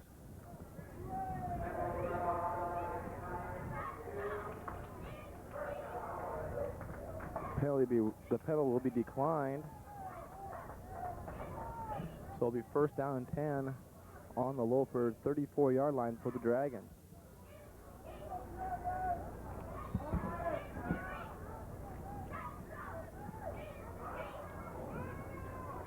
Jones calling the count with Klein and Bowen in the backfield. Fake for Jones. He'll look for his receiver, number 89, Wenzel, and he makes the catch at the 6-yard line. The flag is on the play.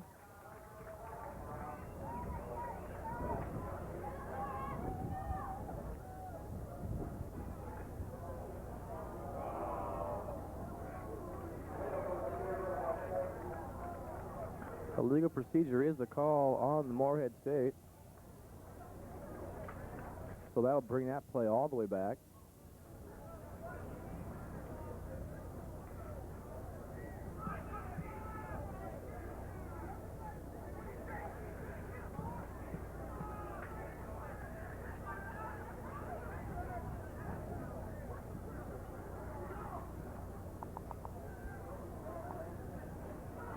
So right now the secondary of the Lopers are getting picked on by the quarterback, Bob Jones.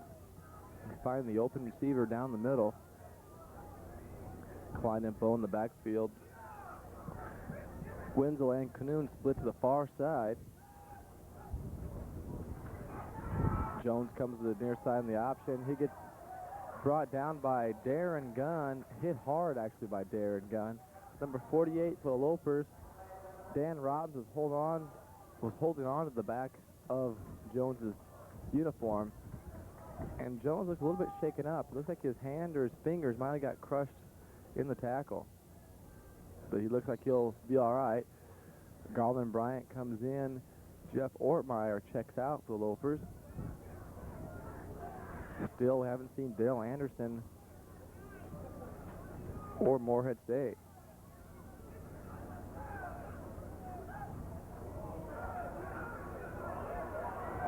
That's Bone right up the middle. Looks like he might have had a little bit of movement before the snap of the ball, but the referees didn't pick it up. And he takes it out across the 21 down to the 20-yard line.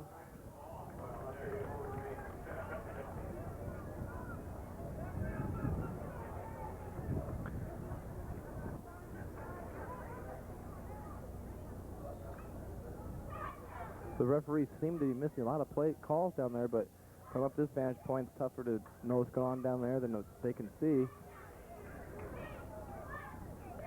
Wenzel and Canoon split to the far side, fake up the middle, and Jones will take it down across 5, and he'll be in for a touchdown. Had the Kearney State defense all faked out. He kept the ball himself and took it in from 20 yards away. Bob Jones makes the score 19-7.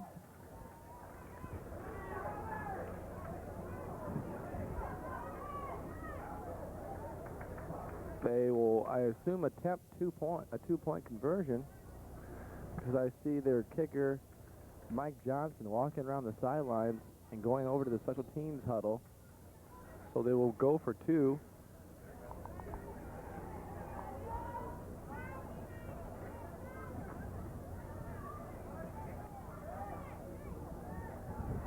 Let's see if the Kearney State defense can rise to the occasion and stop the two-point conversion.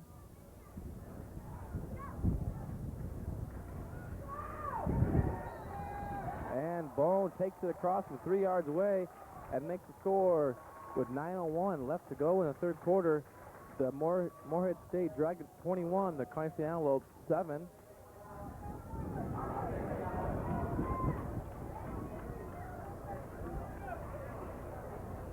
It looked again like number 44, the Dragons, Keith Bone, might have started off a little too early, but he must have it timed out perfectly where he could start his movement as the ball is being snapped. And that takes a lot of concentration on the running back to do that and pay attention to his quarterback or his center, actually, on the movement of the ball. Mike Johnson will kick off to either Valine and Banks. So after the interception of Russ Harvey, the Moorhead State Dragons march down the field and take it in for 8 points with a 2-point conversion and lead the game 21-7.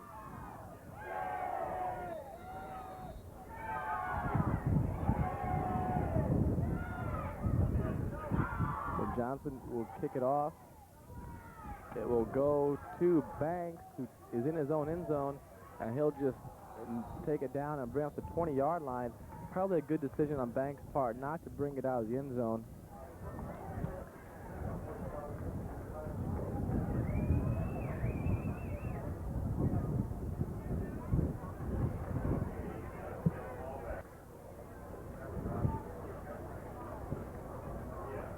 Russ Harvey comes back into the huddle for the Lopers with the play from the sidelines from Coach Boroff.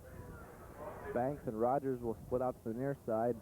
Beline to the far side with Greg Schmitz, the lone back. Harvey under center, calling the play the count. Will roll out to his right side hit. Will look for number 80, Donnie Lee, but leads him a little too far and falls incomplete. They'll bring up a second down and 10.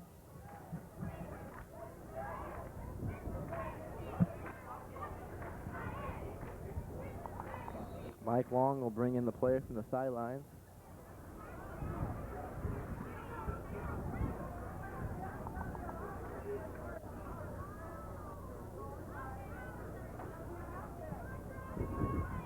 Beline out to the far side. Rogers and Banks on the near side with Schmitz again, the lone back. Up, draw up to Schmitz. He gets tackled by number 35 for the Dragons, Brian Dahl. And a loss of about a yard. So third down and 11.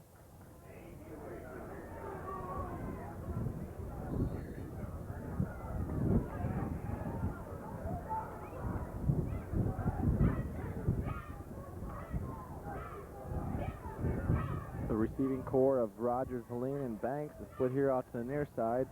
We're looking for a long bomb, or at least a good 12-yard pickup. Fake up the middle to Schmitz. Misses Omar Rogers out across the middle. That'll bring up fourth down, and I believe Dave Banger will come in and do the punting for the Lopers. So a great defensive stand by the Moorhead State Dragons on Kearney's second possession of the second half.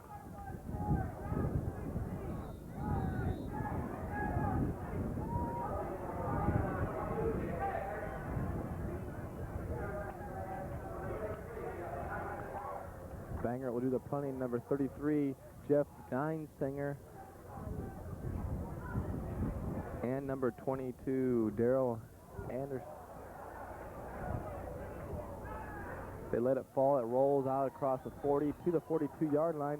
The return man for the Dragons is Joe Murphy, number 24. So great field possession for the Dragons of Moorhead State.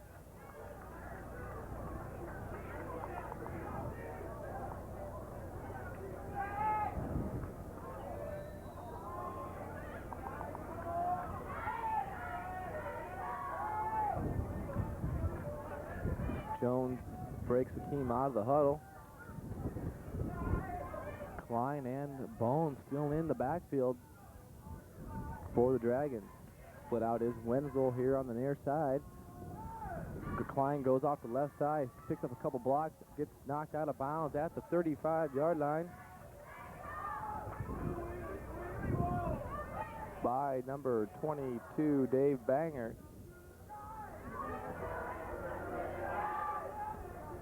And number 37, Shan Hansen, in on the tackle.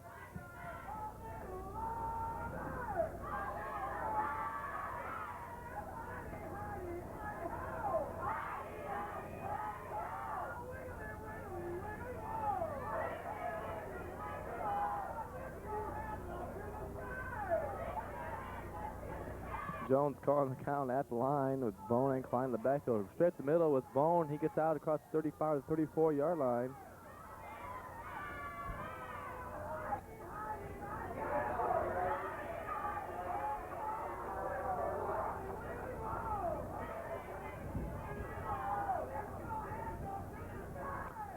Number 75 on the tackle, Marvin Watts.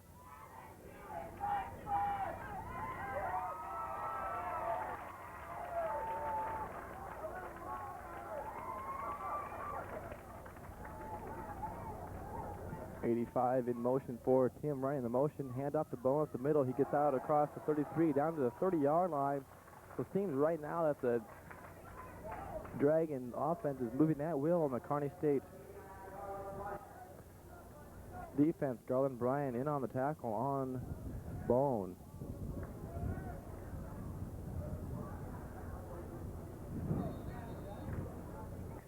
7:10 left to go in the third quarter. It's a first down and 10 for the Dragons. Scott Winslow out here the near side. Bone and Klein in the backfield. Handoff goes to Klein. He'll bring it to the right side. Flags are thrown. He cuts it back up the middle. Excludes the tackle, and with a diving Greg Smith with a lowered shoulder and just knocks Bone down before he picks up about 15 yards.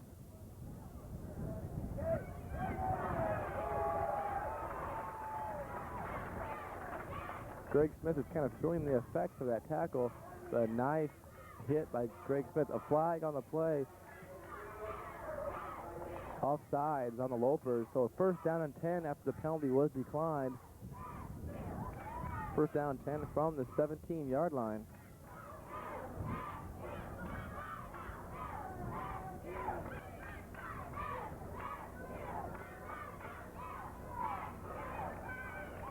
In the I formation is Bone at the fullback, Klein the I back. Winslow split out to the left side. Jones calling the count at the line. He'll hand off to Klein. He'll take it off the left side, cut it back up, and just a gang tackle by a bunch of Kearney State players. Darren Gunn. Also in the tackle is number 52.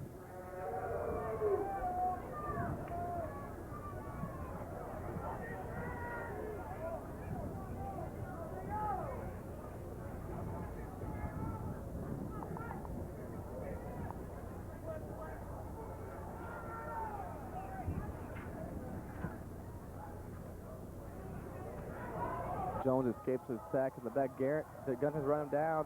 Mayberry takes him on head on, knocks him out of bounds at the 2-yard line. Darren Gunn just about had Jones in the backfield, but Greg Mayberry, he eluded that tackle and picked up another first down, and Mayberry knocked him out of bounds at the 2.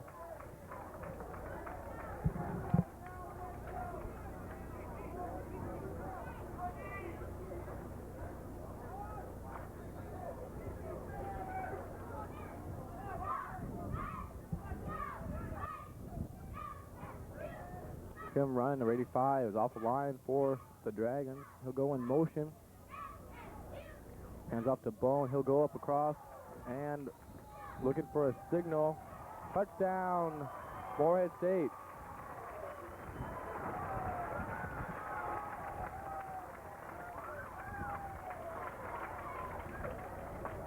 So the offense everybody here in the stands was expecting to see is finally coming alive and has scored 14 points so far this quarter.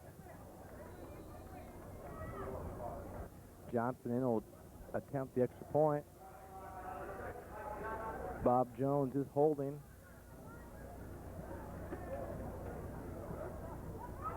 Kicks up and is good. So with 5:47 left to go in the third quarter, the Dragons lead the Antelopes 28-7.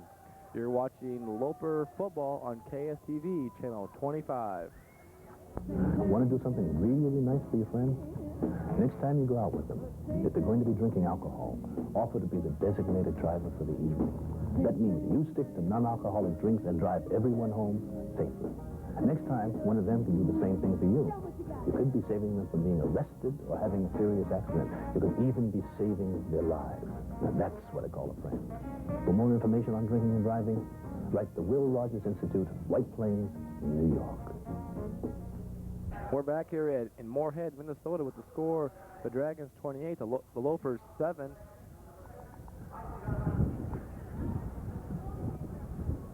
Dragons just scoring when number 40,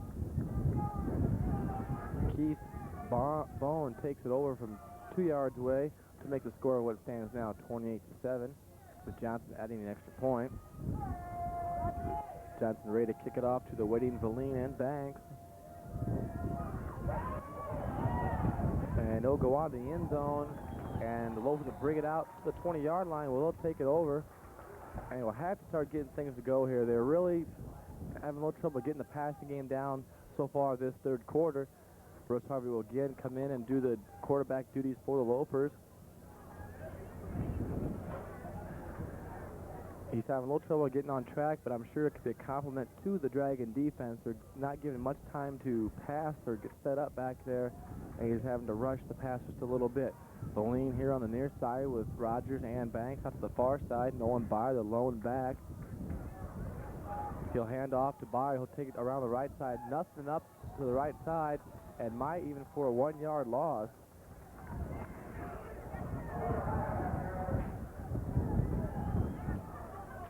Russ already had a fine game last week where he went 20 of 51 for 304 yards passing.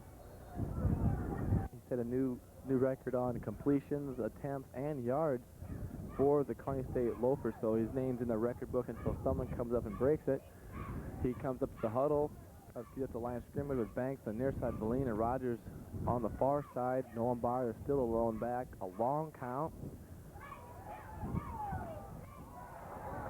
A little behind, Doug Banks can't hold on with number 20 on the stop, Jim Hausman.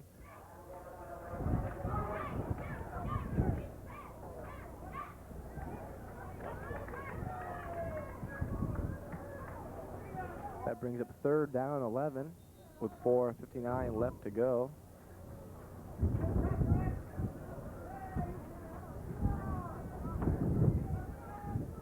Russ Harvey under center. Boleen on the far side, Banks near side with Rogers. He'll go back to pass. Looking for Banks in the middle and in traffic, intercepted by number 1, Kurt Amundsen, and he's brought down by number 31, Omar Rogers.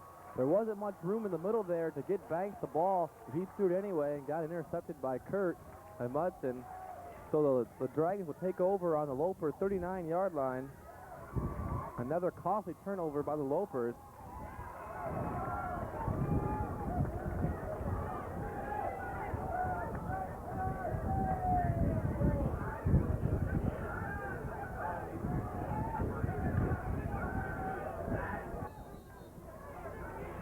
Jones will bring his crew up to the line of scrimmage. Klein and Bone still in the backfield. Calling the count.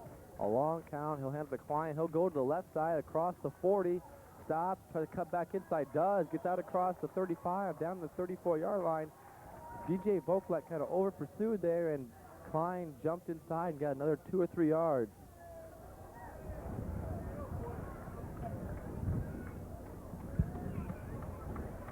So I'll bring up 2nd down and 6 for the Dragons.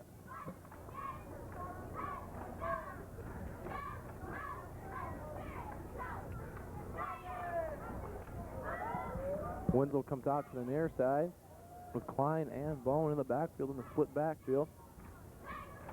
Double tight end set. Bone goes in motion, hands it to Klein. He'll take it in the middle, cut back up inside.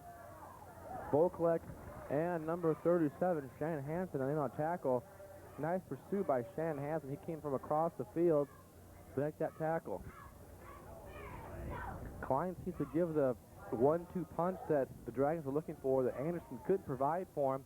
A holding call on the Dragons, so I'll bring the ball back. And I'm assuming that the Lopers will take that penalty.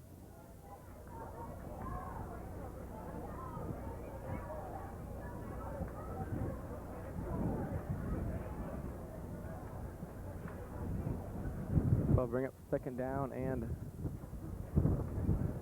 12 for the Dragons.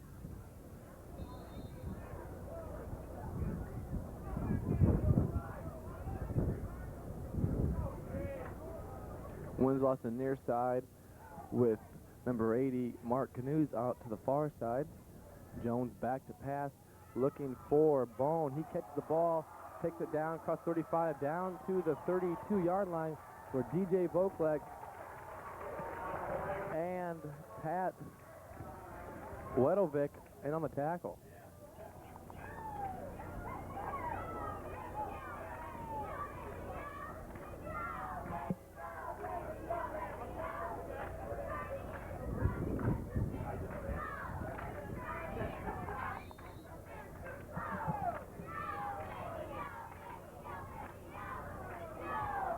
The Dragons break out of the huddle into the I formation with Bone, the fullback, Right back Klein. Wenzel split up the far side.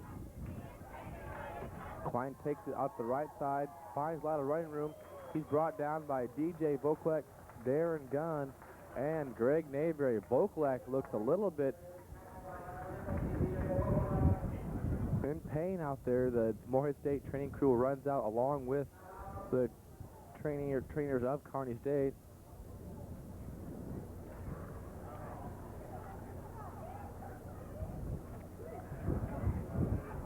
Looks like he's in a lot of pain over there.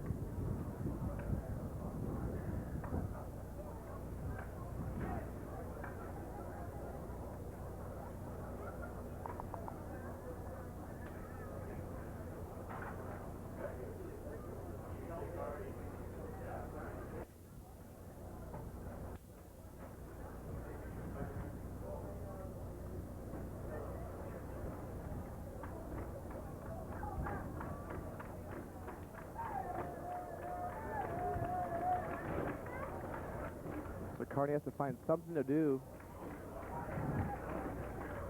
to rally behind. The score is 28-7. The Dragons lead the Lopers with 3:30 left to go in the third quarter. While they're taking the DJ Voklek, we'll take a timeout.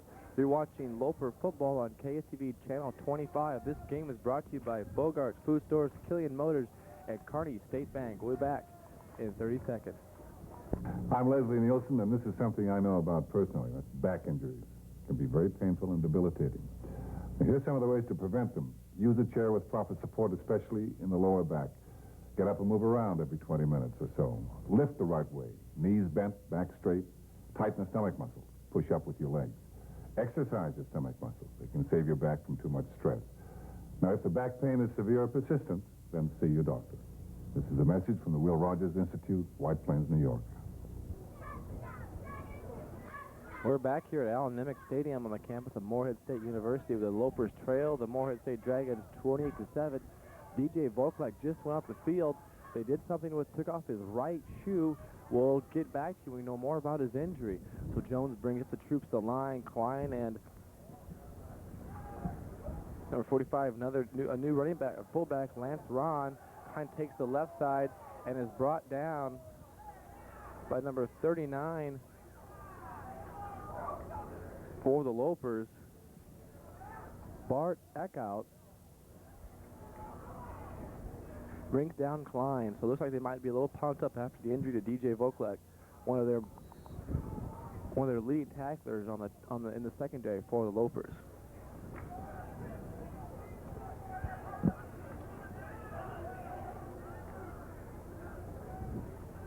Wenzel here on the near side with Ron and Klein in the backfield. Fake to Klein. Jones will fake the pump. And just about intercepted by number 39, Eckhout, who just came in. And he had 6 points written all over that interception. And it seemed to be just coming in and out of the hands of the secondary of the Lopers this afternoon. The fans here at the stadium trying to rally behind their team, the Dragons.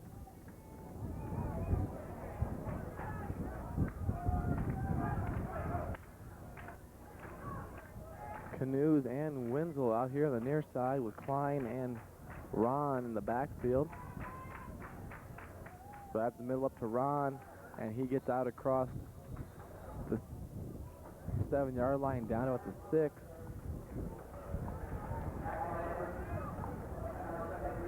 That will bring up 4th down and 5. The ball resting on the 7-yard line.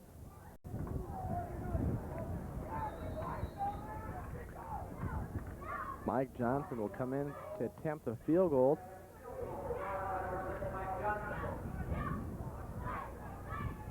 He'll be kicking with the wing at his back, so a great advantage for Johnson. Kicks up, and it's no good. It's off to the right, so they come away. The defense holds down in their own territory.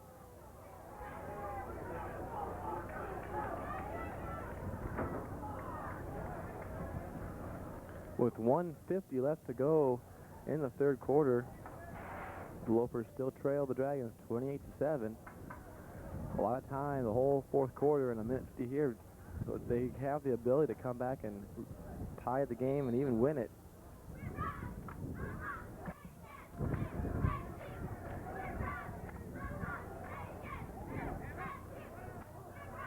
Russ Harvey up to the line of scrimmage. Banks and Omar on the near side. Rogers played Banks across the middle, a little behind Banks. It's broken up by 33. Jeff Neinsinger.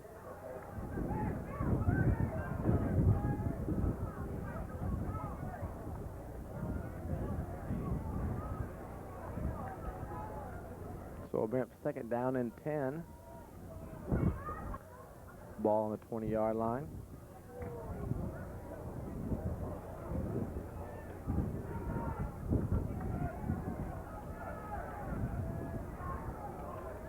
Schmitz in the backfield, Valim the near side, Rogers and Banks the far side.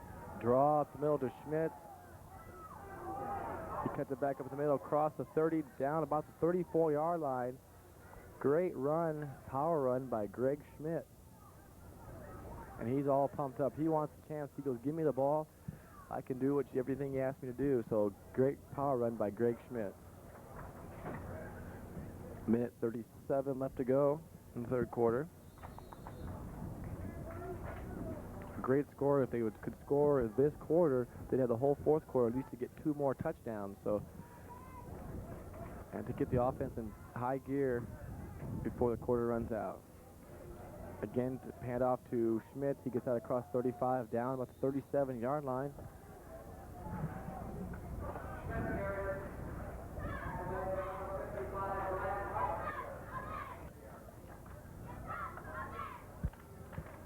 Tackled by Brian Martinson.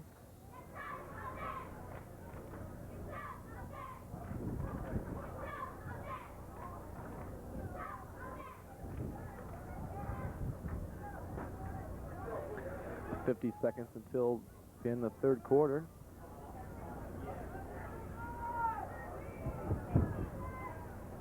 As far as a long count, audible at the line.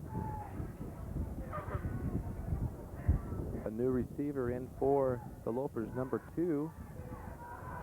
And it's intercepted by number 20, Jim Hausman. Russ Harvey was looking for Bob Irwin, and Hausman jumped up inside that and intercepted the ball with 28 seconds until the end of the third quarter. And Russ Harvey has to be a little disgusted himself this afternoon. He's trying to hit his receivers, and they've been covered real well by the defense, the secondary of the Dragons.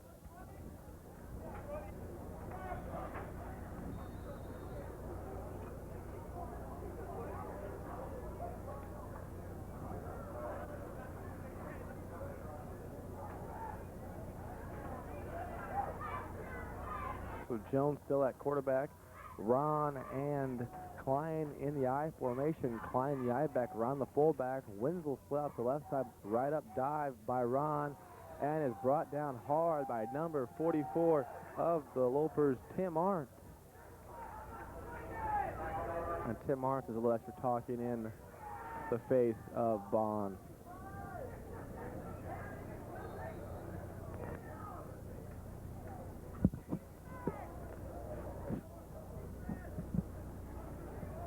And the quarter will run out.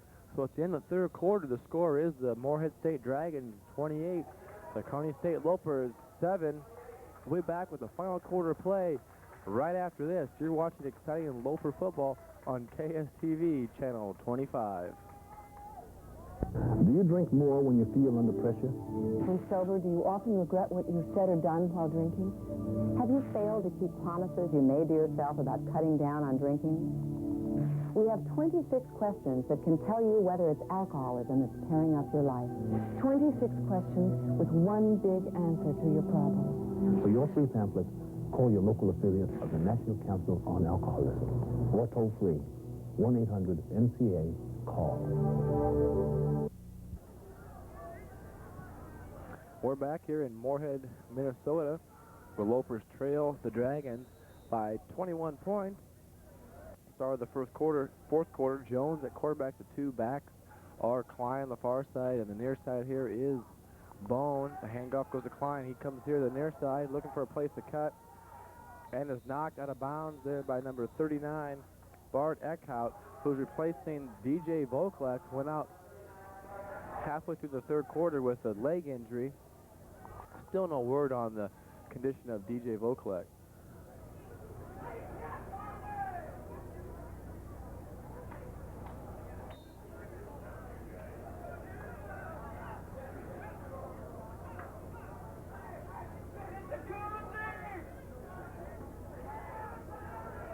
Two receivers, Winslow split out to the far side, and Canoes here on the far side, the closest one to you on the camera. Klein and Bone, the quarterback. The quarterback, Jones, keeps it, slips a few tackles, gets across the 40, down to about the 44-yard line. So that's a first down for the Moorhead State Dragons.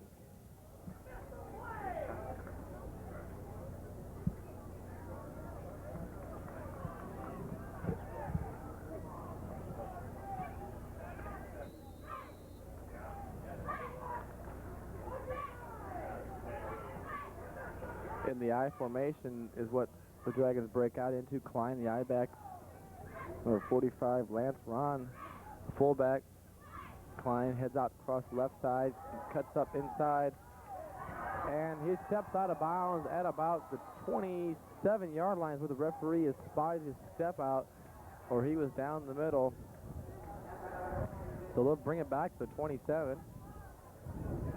Klein just seems to be finding the holes that he needs to get into the open field.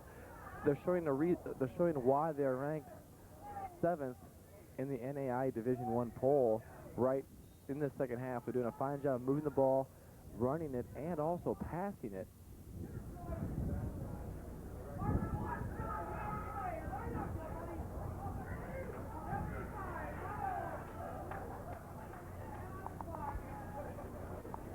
So Ron takes it up across the middle to about the 25-yard line. That should pick up a first down for the Dragons. Waiting for the signal from the referee.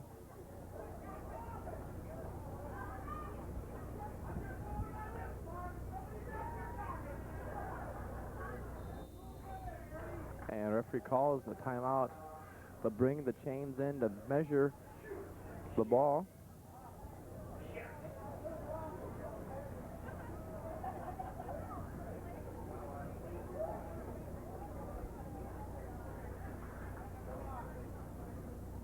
As they're doing that, and the referee calls the first down. The great camera work by cameraman Mitch Rogers this afternoon.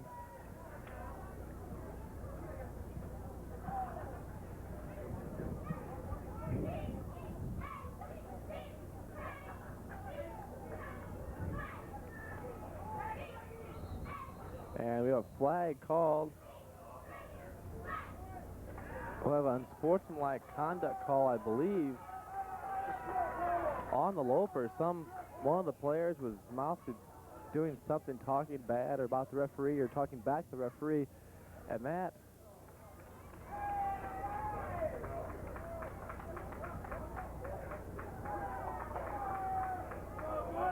will be a 12-yard penalty pickup.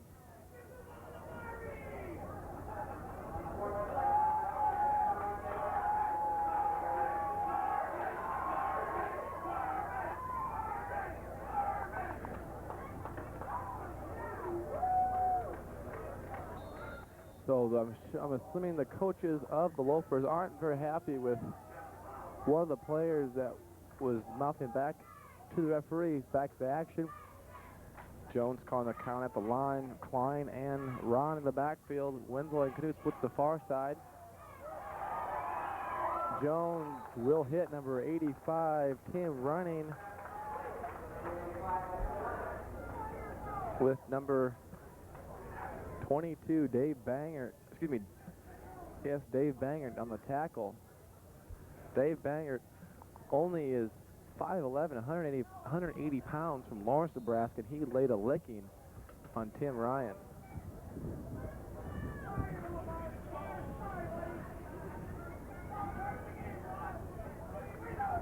They'll bring in the chains again to check the first down.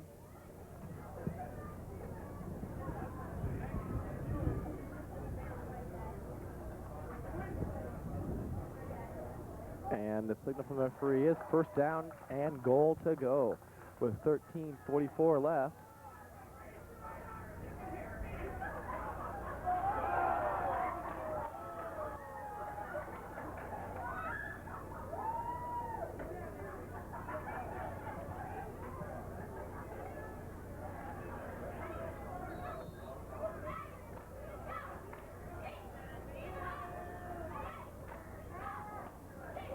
So first down and goal to go. Jones brings up the troops to the line with Klein and Ron in the backfield. Wenzel and Canoe split to the far side.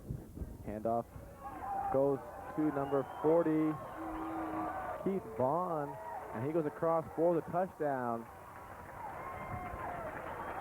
So Moorhead State adds to their lead. Right now it's 34-7 with 13:41 to go. Anderson will come in and attempt the extra point.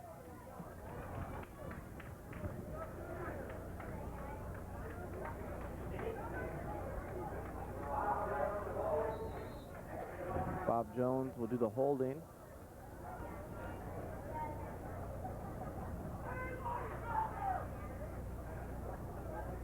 And the kick is up, and it's no good. Off to the left. So Mike Johnson having a little trouble kicking the extra point and the field goal this afternoon. The wind playing a little tricks on him out there down the field.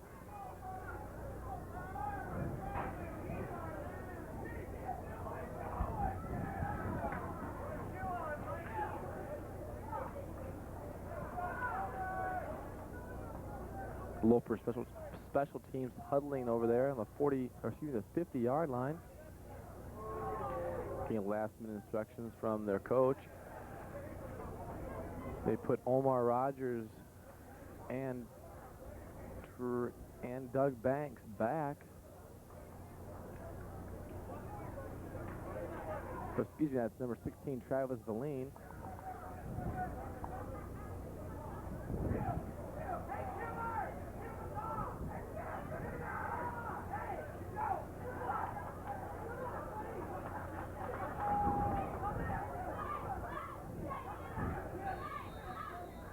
Mike Johnson will kick it to either Rogers or Valine. Ball blows up the tee. They'll have to reset it.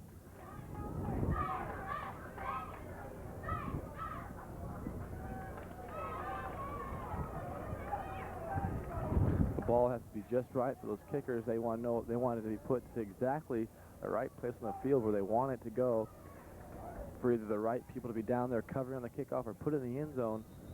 That might be a little tough to do this afternoon with the wind blowing at their face in this quarter. Whip kick. And just fell on by number 88, Galen Bartles. Just falls on the ball.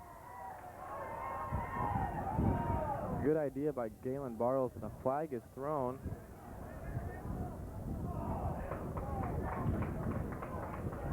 It went against Kearney State. We'll look for the call.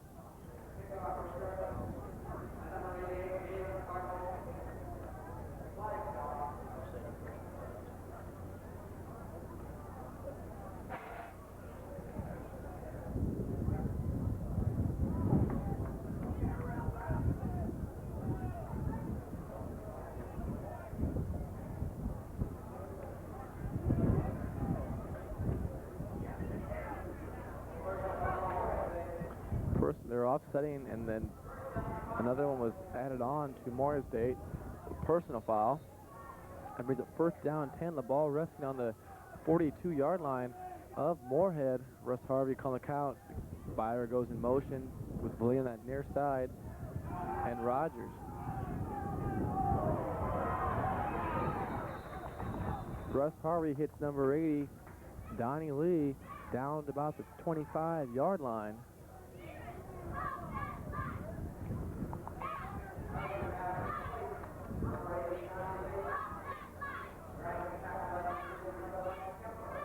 The new receiver in there for the Lopers is Bob Irwin. On the sidelines, We'll get a shot of this after this play. Rogers and Irwin on the far side, Valine the near side. He'll go back to pass as Russ Harvey. He hits Omar Rogers at the 18-yard line.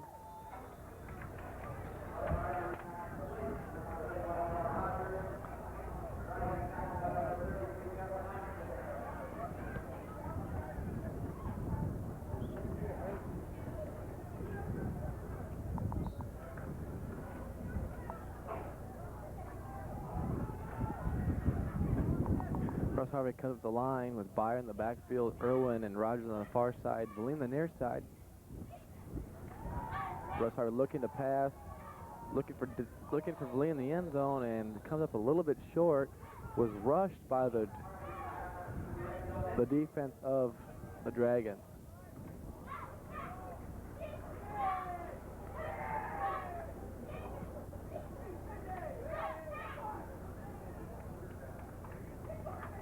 Now bring up 3rd down and 3.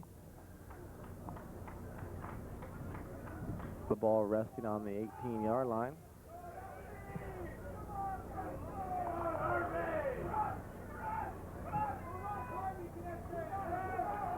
Timing pattern to Valine, and it's out of the reach of Valine, a diving Valine. It looks like on the far side, Irwin's just jumped off a little bit off sides, but no flags. So that brings up 4th down and 3. With the Lobers being this far down, they will attempt the 4th down.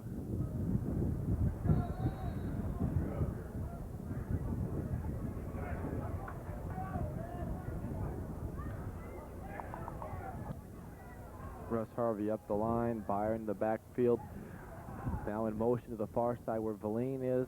Irwin and Rogers on the near side. Russ Harvey back to pass. Under a lot of pressure, breaks a couple of tackles, and is brought down for a loss of about 2 yards. So 1st down 10 for Moorhead State. They'll take over on the 19-yard line. And a player is down for Moorhead.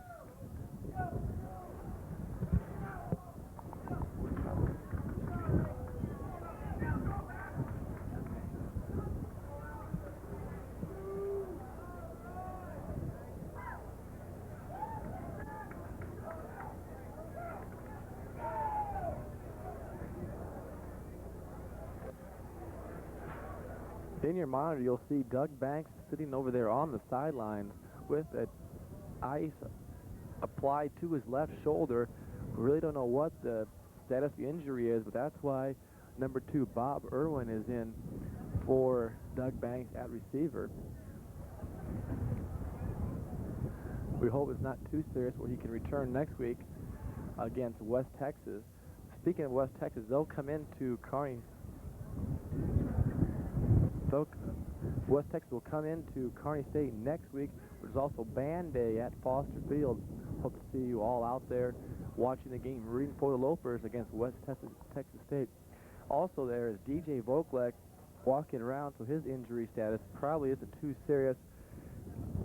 I don't know if he'll get back in there, if the coaches want to rest him so he can be all right for next week's game, or maybe he's just so pumped up and wants to get back in and do some hitting again. We don't know. We'll have to wait and see if we can get him in.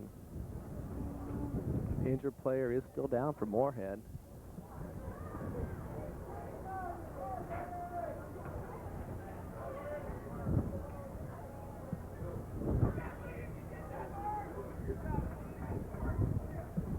Again, we hope these injuries aren't too serious for both schools.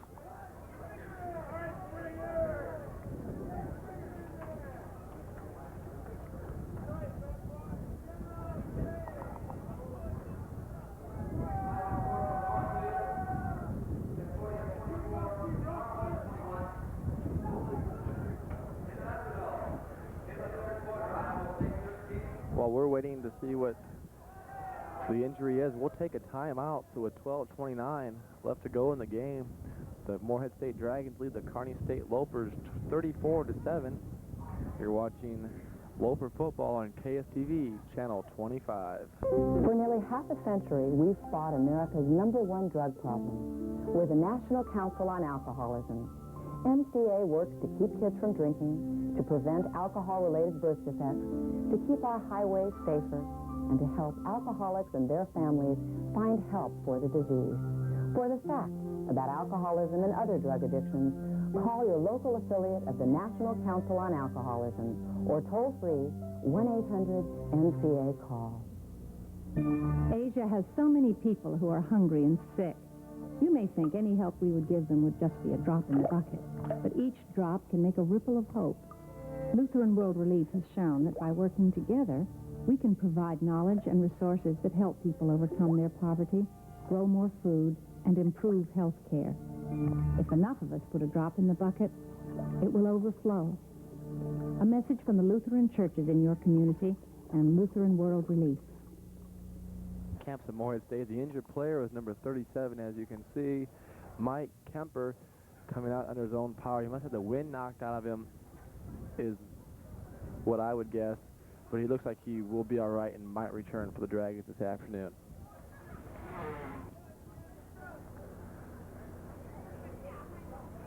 We're ready to get the game back underway with 12:29 left to go. Jones still in at quarterback for the Dragons, 89. Scott Wenzel comes out to the near side. With now Daryl Anderson is back in the game along with number 40, Keith Bond, who the handoff goes to, and he'll lose a couple yards.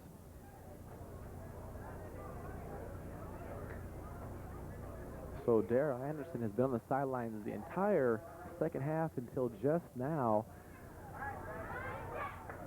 We don't know if it would be because of maybe to avoid the injury, or maybe something happened during halftime where they decided to keep him out and they teach him a lesson, or that they just want to keep him out of this game right now since they might have it pretty much in hand. Wenzel split out the near side. Fake handoff to Anderson. He'll go down the field for Wenzel. It's caught. And number 18 for the Lopers, Mike Arnold, drags him down from behind at the 36-yard line.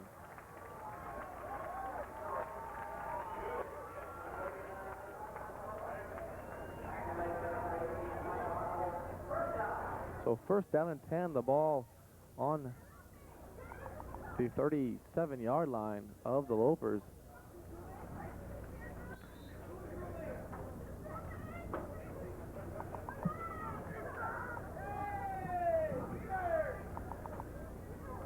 A lot of shifting going on in the Kearney defense.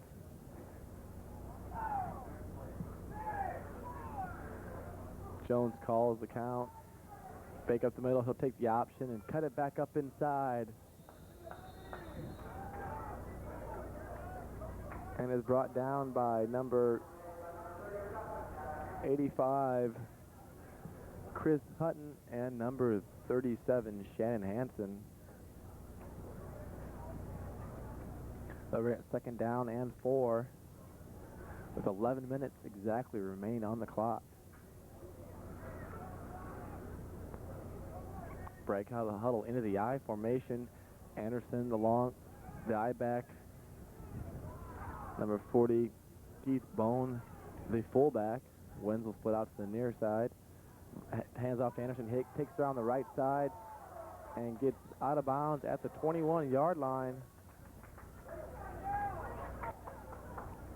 So the burst of speed by Anderson just gets him out to the 21. Be a first down and 10 for the Dragons.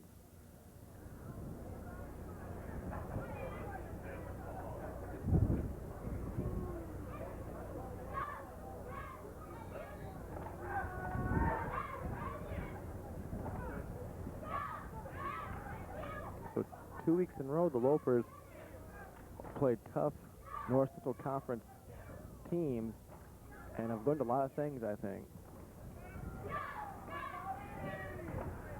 Henderson and Bone still in the backfield. Handoff goes to Anderson.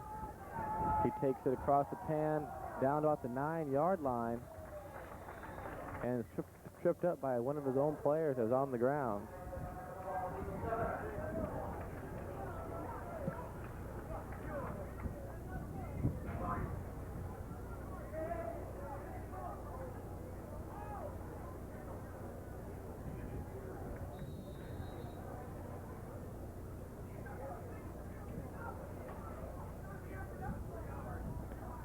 First down and goal to go for the Dragons.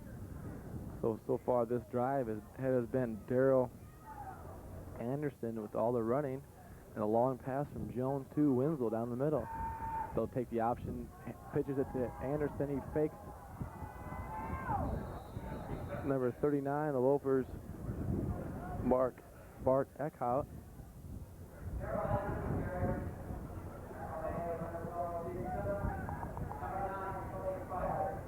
And then on tackle with number 12, Steve Simmons, and number 9, Tony Spires.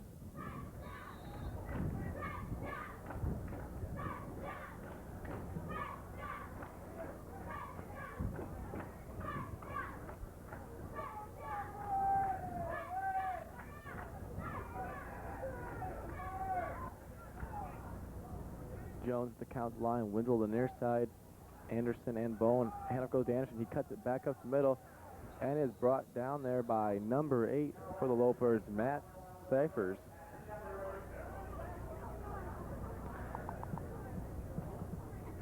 Matt Shepers is a sophomore, 6'2", 210 from Fairmont, Nebraska.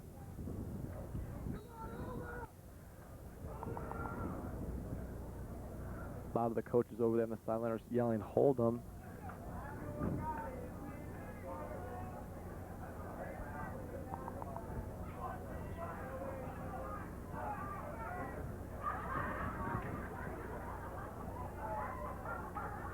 Jones fakes the handoff to Anderson, looking for his tight end, number 85, Tim Running, but just out of the reach, a little too far to Running's right.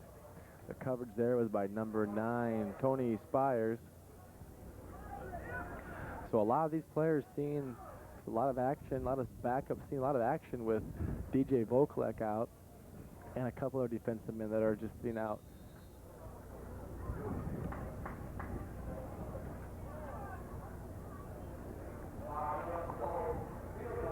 A field goal attempt by Mike Johnson. Bob Jones doing the holding.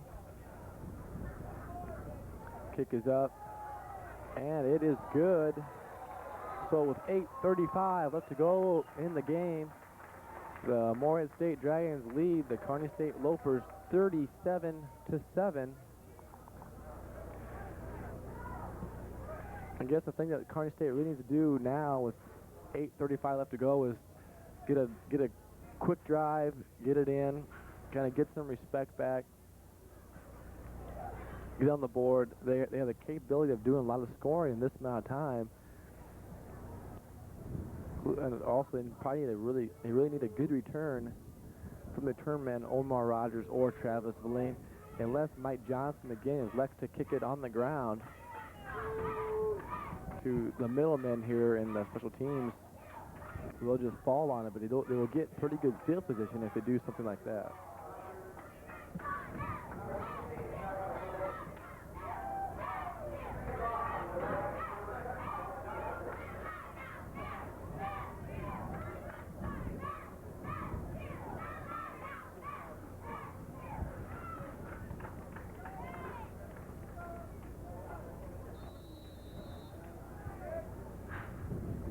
So Mike Johnson ready to kick it off.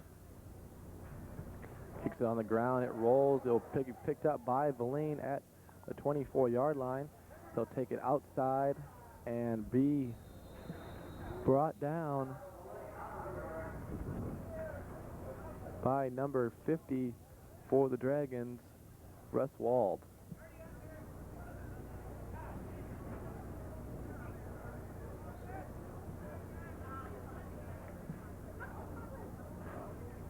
A new quarterback for the Lopers will be Jeff McDonald. He'll get his turn to see what he can do with this Loper offense. Two backs in for the Lopers, Schmitz and Byer. The wideout is Irwin. On the far side, and the near side is Verlaine. Draw up the middle to Nolan Byer, and nowhere to go. He's wrapped up by number 53, Roger Campbell of the Dragons.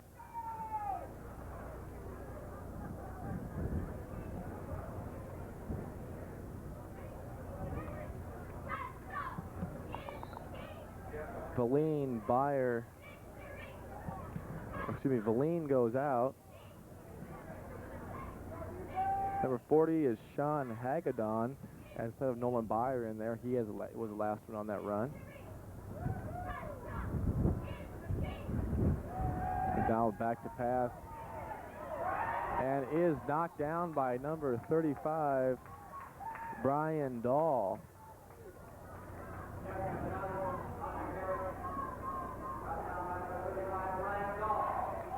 The two receivers in there are Bob Irwin and also number 38, Shea Wise, a sophomore out of Lovington, New Mexico.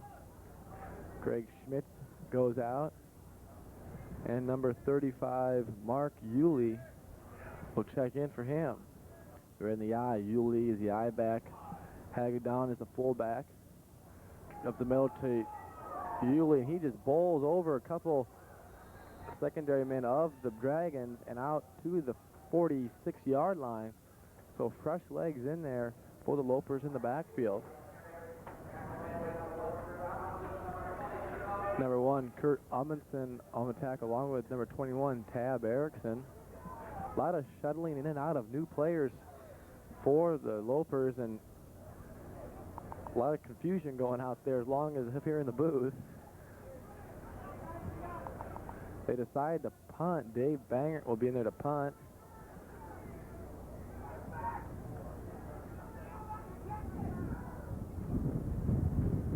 Nobody back for the Dragons. And that will go out of bounds at the 11-yard line. So nice punt by Dave Bangert. Coach Boyle tried to catch the Dragons off guard and did a good job of doing that. So the Moorhead State will start off deep in their own territory at the 11-yard line. With 6:22 left to go, the Moorhead State is 30. Lead is 30 with the score 37-7.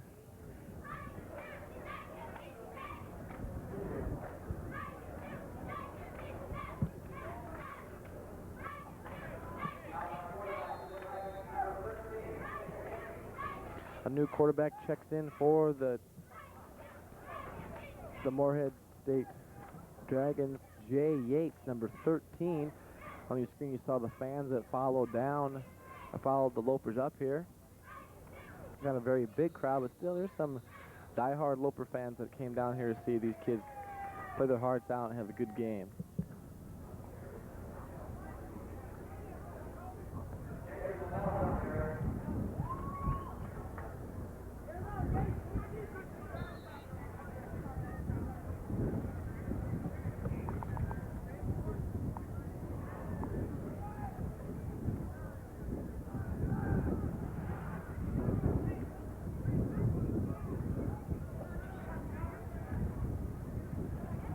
Number 21 goes around the outside. Number 21 is Tab Erickson. He takes that across the 20 to about the 21-yard line. Pickup of about 6 yards. A flag on the play, holding against Moorhead State.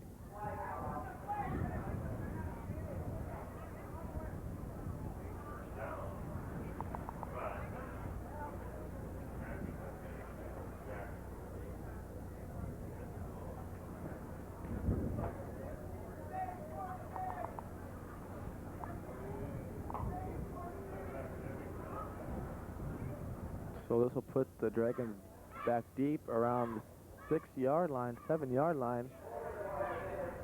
And see what the Lopers can do here. Second down and 16. 5:39 left to go.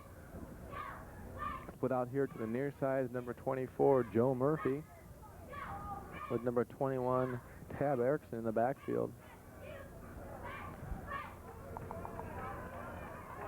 Hit Murphy across the middle and is caught when Mike Arnold hit a nice blow again on him on number 24, Joe Murphy.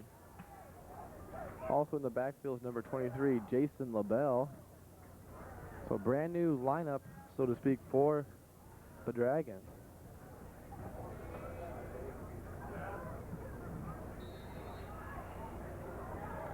Clock continues to roll. Murphy here on the near side. with LaBelle. Handoff goes to Erickson. He takes up the middle, out across the 42-yard line, the 43. Or excuse me, the 36 to the 37-yard line.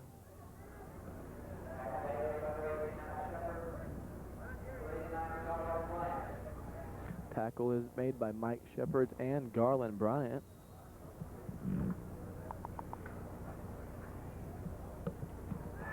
.455 left to go in the game.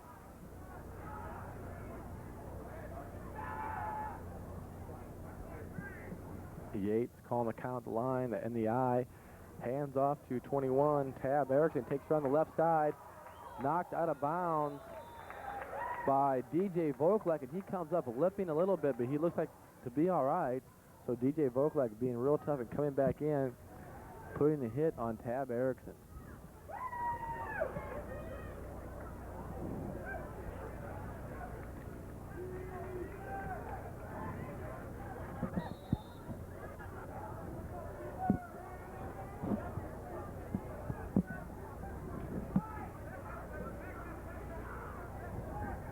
Split out to the far side is Murphy, with handoff is faked, and Yates will take it himself and just gets beat up going into the middle there. He gets out across the 52, about the 49, 48-yard line.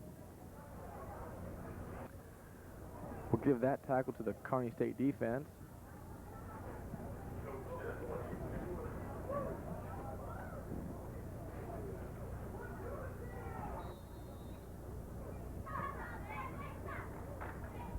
Four minutes left to go in the game. Paul Landkammer here on the near side. Murphy splits the far side. Handoff goes to LaBelle. He takes it across the 45 at the 44-yard line. We'll have a flag on the play. Holding again against Moorhead State. So the holding call is really costing Moorhead a lot of yardage that the running backs are really picking up for him and wasting time on the clock. That's probably the key that Moorhead really wants to do, is waste the time. Don't give Kearney another chance to get in and get the ball. Try to finish them off right here. And these holding calls are stopping the clock, plus moving them out of field goal range, or just keep the clock moving.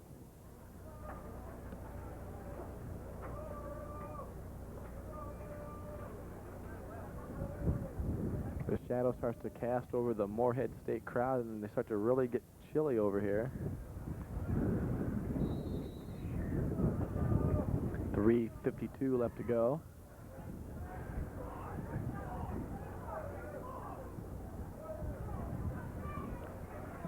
LaBelle and Murphy in the eighth take it. He'll pitch it to number 21, Erickson. He cannot find the handle. He follows it, dives back on it, and Vokalek is right there to make sure he stays down.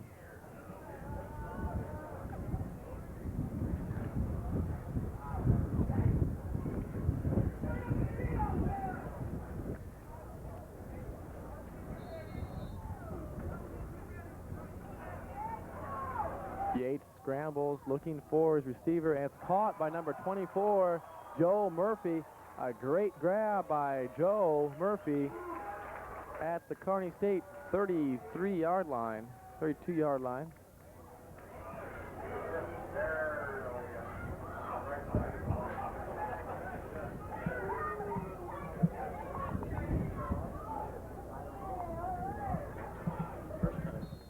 First down and 10 for the Moorhead State Dragons at the Kearney State 32-yard line.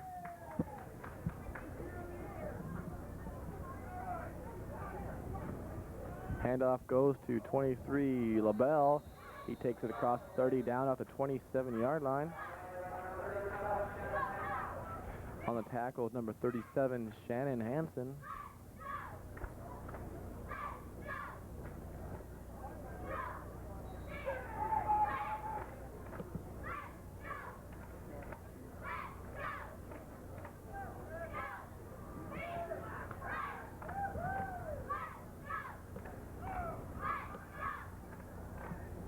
Yates calling the count. He hands off to his I-back, number 12, Matt Thompson. and he scoots out across the 25 down at the 24-yard line.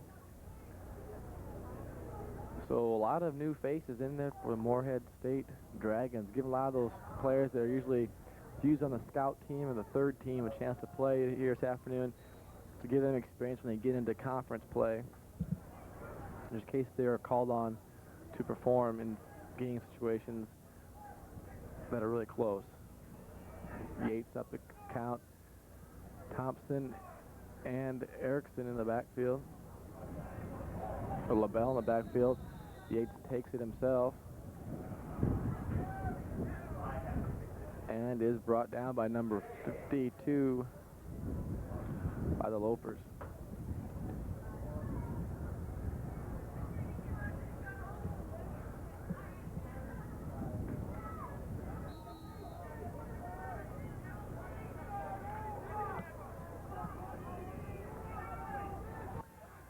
Under 55 seconds left to go in the game. Yates calling the count. LaBelle and Thompson in the backfield. Fumble, and Kearney jumps back on top. Yates is trying to do a little too much of the ball, holding out front. He gets popped loose.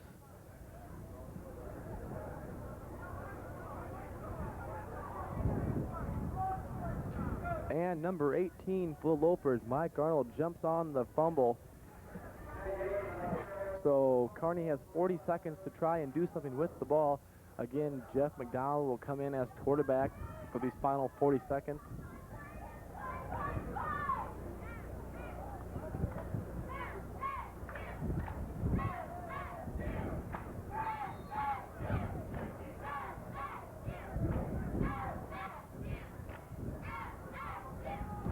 Kearney breaks the huddle. Number 2 split out to the near side is Bob Irwin. The far side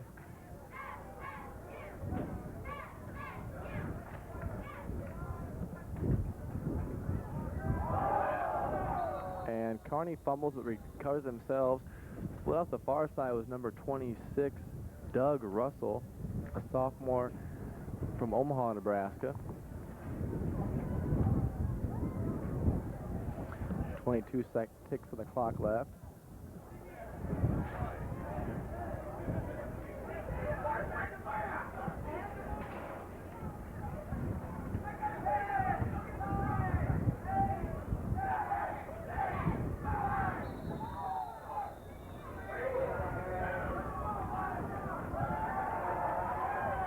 Mark Yulee on the carry, and that runs the clock out.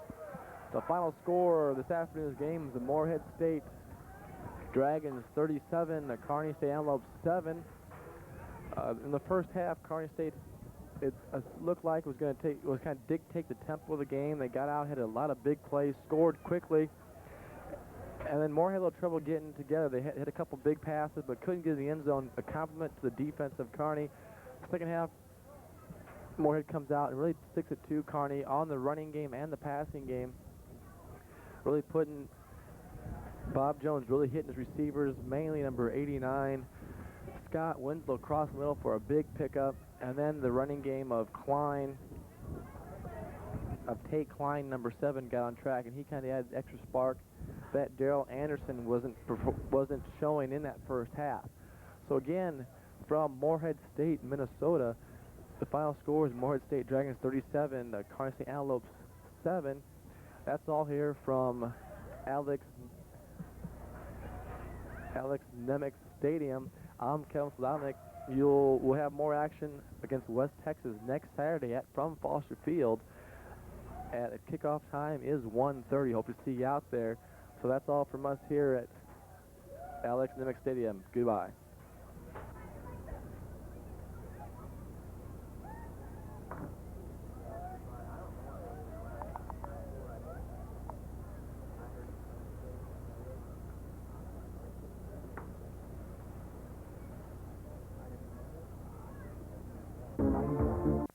Attack. The fact is, number 7, Dan Busey of West Texas State going against number 13, Russ Harvey. And also, we have to look out for the wide receivers for West Texas State of Danny Moore and also Keith Miller. Yes, Rich. They are both passing teams, but the only thing that I'm concerned about today is the wind factor. The wind factor is really going to make the game hard to throw, and we might be seeing a lot of runs. A lot of runs. Get the game over quicker, a lot quicker. Yeah, the passing game. This is a passing attack today, and it's going to be one classic at a 2:00 p.m. start here on Foster Field. And just to bring up to date, this is the second meeting between these two teams. Kearney State was the defaulted losers last year against West Texas State University that had a record of 3-8-0 last year, and the Lopers were defeated 48-28. And you just have to see if we get a little revenge into the factor. So, the captains for today's game for the Kearney State Lopers. Number 20, Doug Banks. Number 13, Russ Harvey. Number 6, DJ Vokalek. And number 55, Darren Gunn. And the captains for the Buffaloes of West Texas State. Number 20, Roy Collier, only a sophomore. Number 66, Mike Pascal, a junior. And number 70, Steve Labai, a sophomore. And number 99, Marvin Hobson, a senior. Starting lineups for today's game, here is John. Oh, you want me to take it? Okay, John.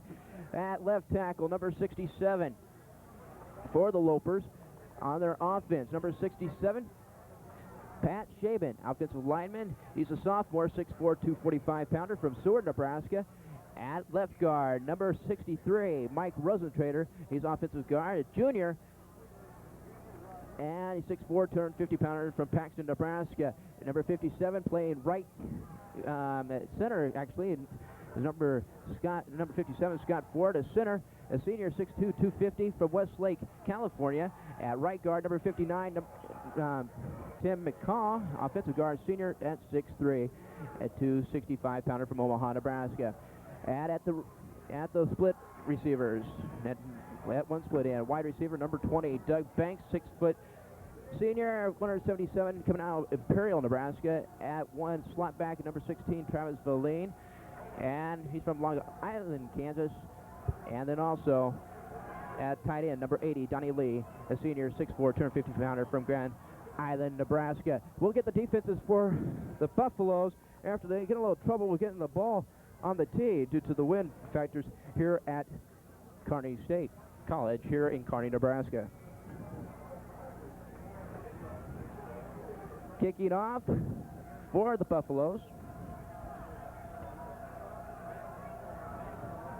will be number 37, Shannon Cook. Oh, actually, number 21, excuse me. Ray Taylor. We're underway here at Kearney State College. The Lopers against the Buffaloes. Taken by number 31, Omar Rogers. Up the middle to the 15, to the 20. Has rain room to the 25, down to the 27-yard line.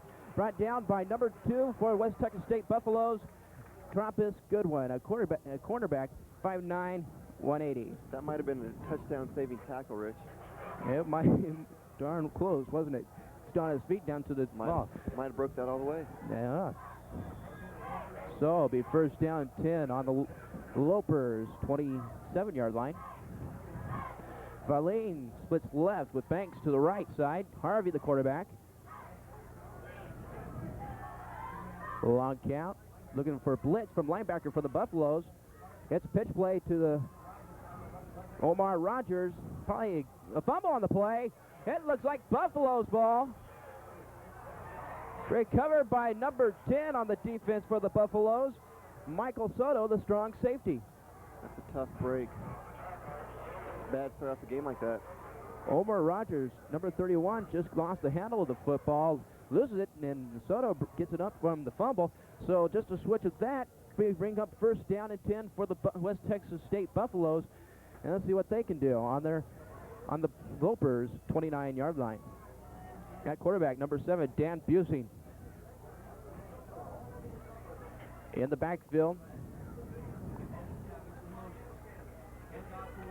Williams, the ball carrier, a gain of possible 5 to the 25-yard line. Actually, 4-yard gain. So it'll bring up second down and 6.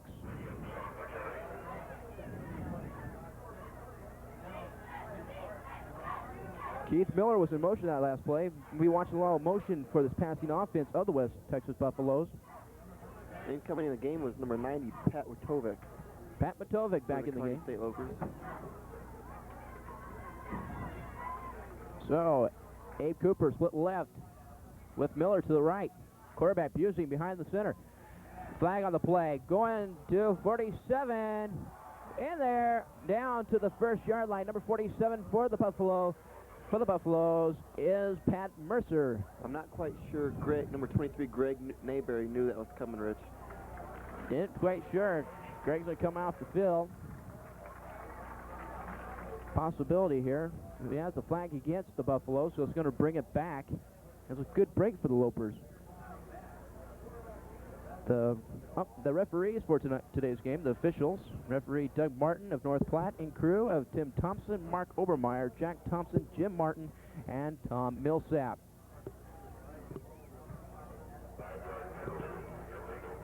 A legal motion against the Buffaloes. So it brings up second down and a long 11. Number 47 for the Buffaloes, still in the game, Pat Mercer. You have to keep an eye on him. Not even on our depth chart here, so I have to keep that in the old head. Pitch play to number 19, Maurice Williams again, trying to get up there, trying to gain about 4. Brings up third down along 7. Good pitch play to the right side, but brought down by number 80 for the Loper defense. No, I think that's number 52. 52? Well, great. Gary Estes. Only a Cheyenne, freshman. Wyoming, freshman. Freshman. It's going to be a good one. That's what an analyst needs to do, John. You have to back up the whole play-by-play man. So here we go. Busey brings up the offense. Double splits. Coming in motion. Mercer. Busey drops back to pass. Goes out to Maurice Williams. Maurice does a little jiving out of bounds at the 18-yard line. Did he get the first down? I think he's just a tad short. I think you probably have to bring out the chains. Well, no, it's first down and 10. You can see that. Over on this side of the field, if they would have a marker, and they do, barely. So it brings up first down and 10 on the 18-yard line of the Lopers. Lopers need a strong defensive hold this series of downs. So Buffalo is knocking on the door of the Lopers' touchdown zone. So let's see what happens. In motion, number 15, Tim Underwood, and Escavage, excuse me. Fumble on the play, covered by Lopers. Got it. Let's see here who comes out at the bottom of the pile, still fighting for it. Still fighting on the pile, number 30. Number 90. Is it number 90? Number 90, let's see here, Pat Wojtovic. Wojtovic getting the fumble recovery. Congratulations to him. So here we go. First down 10 the other way. 2 fumbles in the game so far. That's something you don't see too often. So. Now let's see if the Lopers can come back on this. First down and 10. Harvey in his half stands behind the center. Feline to the left. Banks to the right. Rain play gives it to number 34. Nolan Byer. Nice second effort by Nolan. Nice second effort. Probably a gain of 6 there. See where they put the ball. They put it on the 17-yard line. Bring up second down and 5.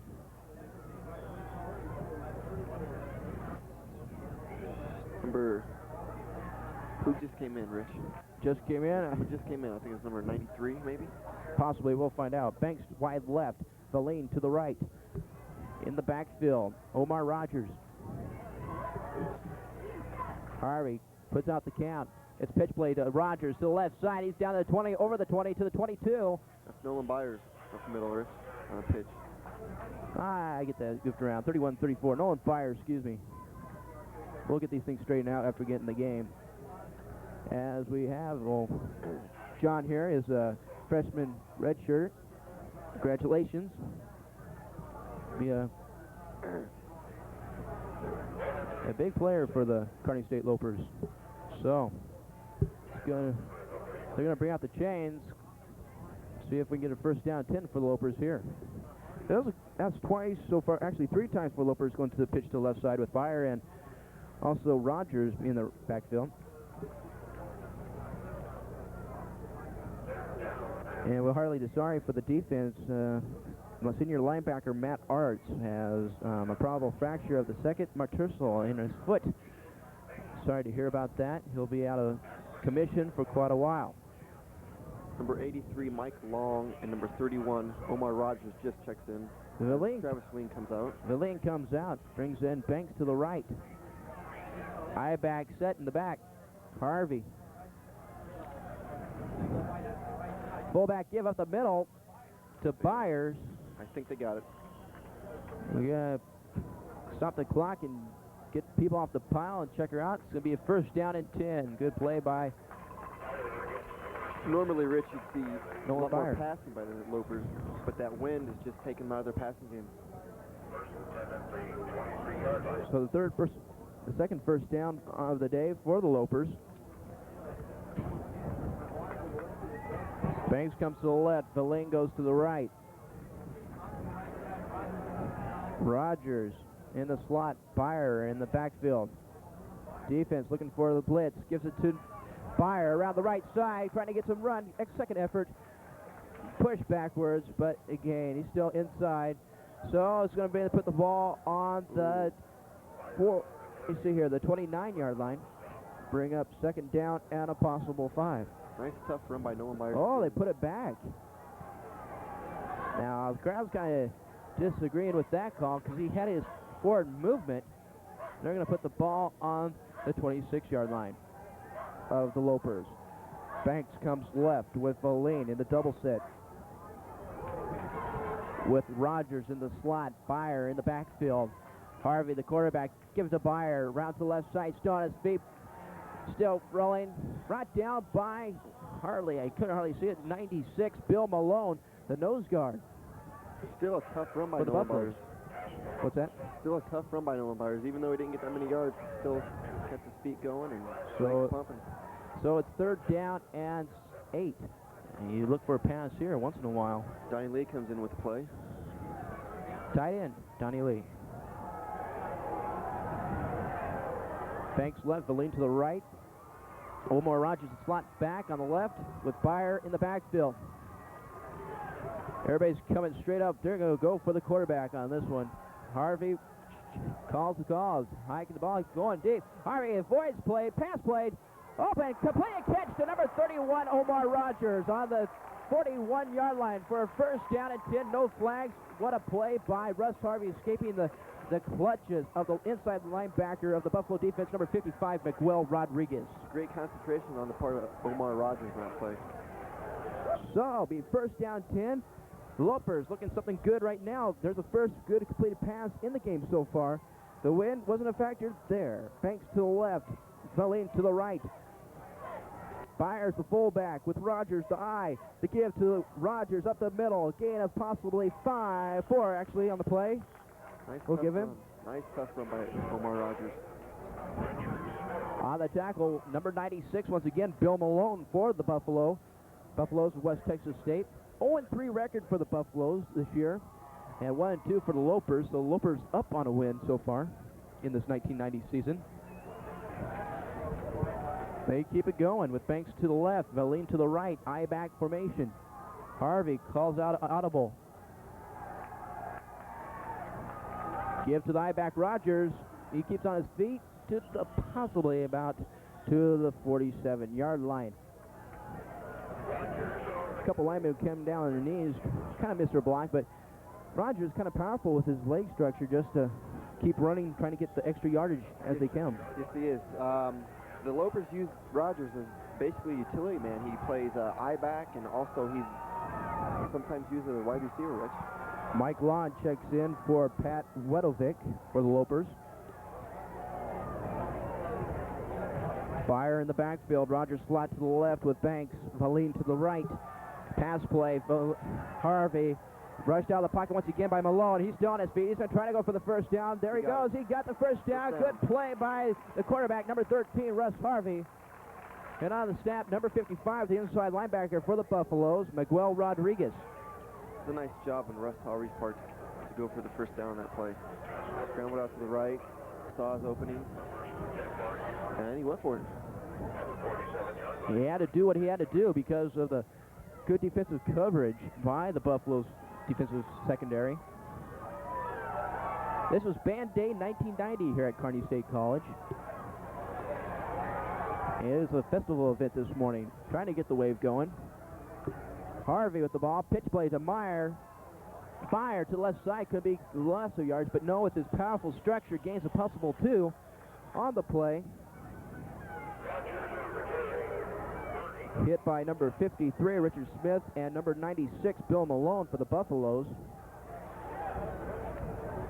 So good running by Nolan Byer, number 34. Good, use that, just all that muscle, just try to gain as much yardage as he can.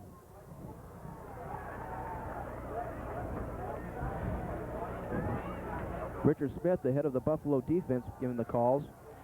Sets him down, does Harvey. Banks to the left, Boleyn to the right. They give to the I-back Rogers. Rogers got spraying rope up the middle. He's flying. He's going to the number 33-yard line. Good run right up the middle on an I-back drive. Possible gain of 8 yards. Brings up first down and 10 on the 34-yard line. The lines really open up holes for the running backs today, Rich.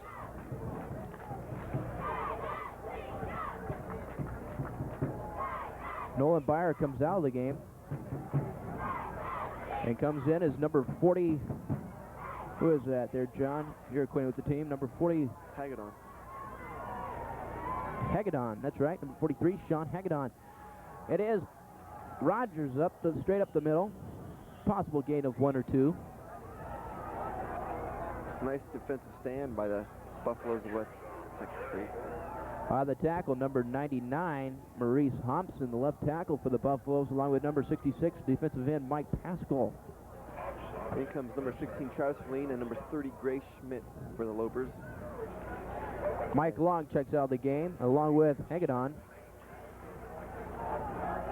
So we go 3 split, 3 wide receivers, with Rogers to the right, with also Banks with Lean to the left.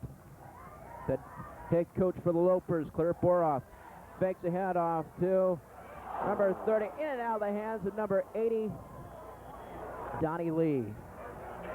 Good play-action play going to number 30 for the Lopers from Harvey, Greg Schmidt. And Harvey trying to throw it to Donnie Lee, and in and out of his hands. I think he looked to run before he caught the pass on that one, Rich. Just a little too anxious. I think everybody does that once in a while, don't they? I did when I was in high school football. Sometimes I did that, and I dropped him. I did quite a few times, too. Ooh. It's a way to be honest on the old tube. Here in Tunton, this is on Channel 25 KSTV. Harvey drops back to pass. Pressure underneath, incomplete pass. Good. Ooh, it looked good to me. It good, looked good. Good pressure by number 5 for the Buffalo defense. Craig Hemphill, the free safety, right in Harvey's back pocket. Crowd disagreeing with the call. Great effort by Omar Rogers. Omar Rogers nearly coming up with the ball. So it brings up 4th down and a possible 8.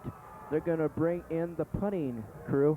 Number 22 back to punt for the Lopers, Dave Bangert.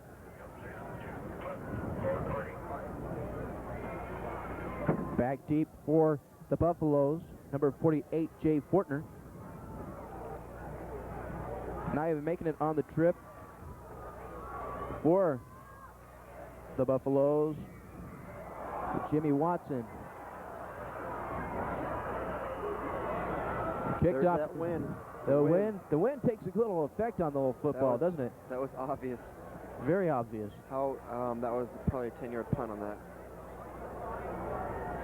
So 5-yard. It's a 5-yard punt. A 5-yard punt. How about that? You ever seen those? That shows you how strong the wind down there is. It's very windy here at Foster Field in Kearney, Nebraska. And the wind is out of the north at 23 miles per hour, gusting up to 30. Temperature at game time is 65.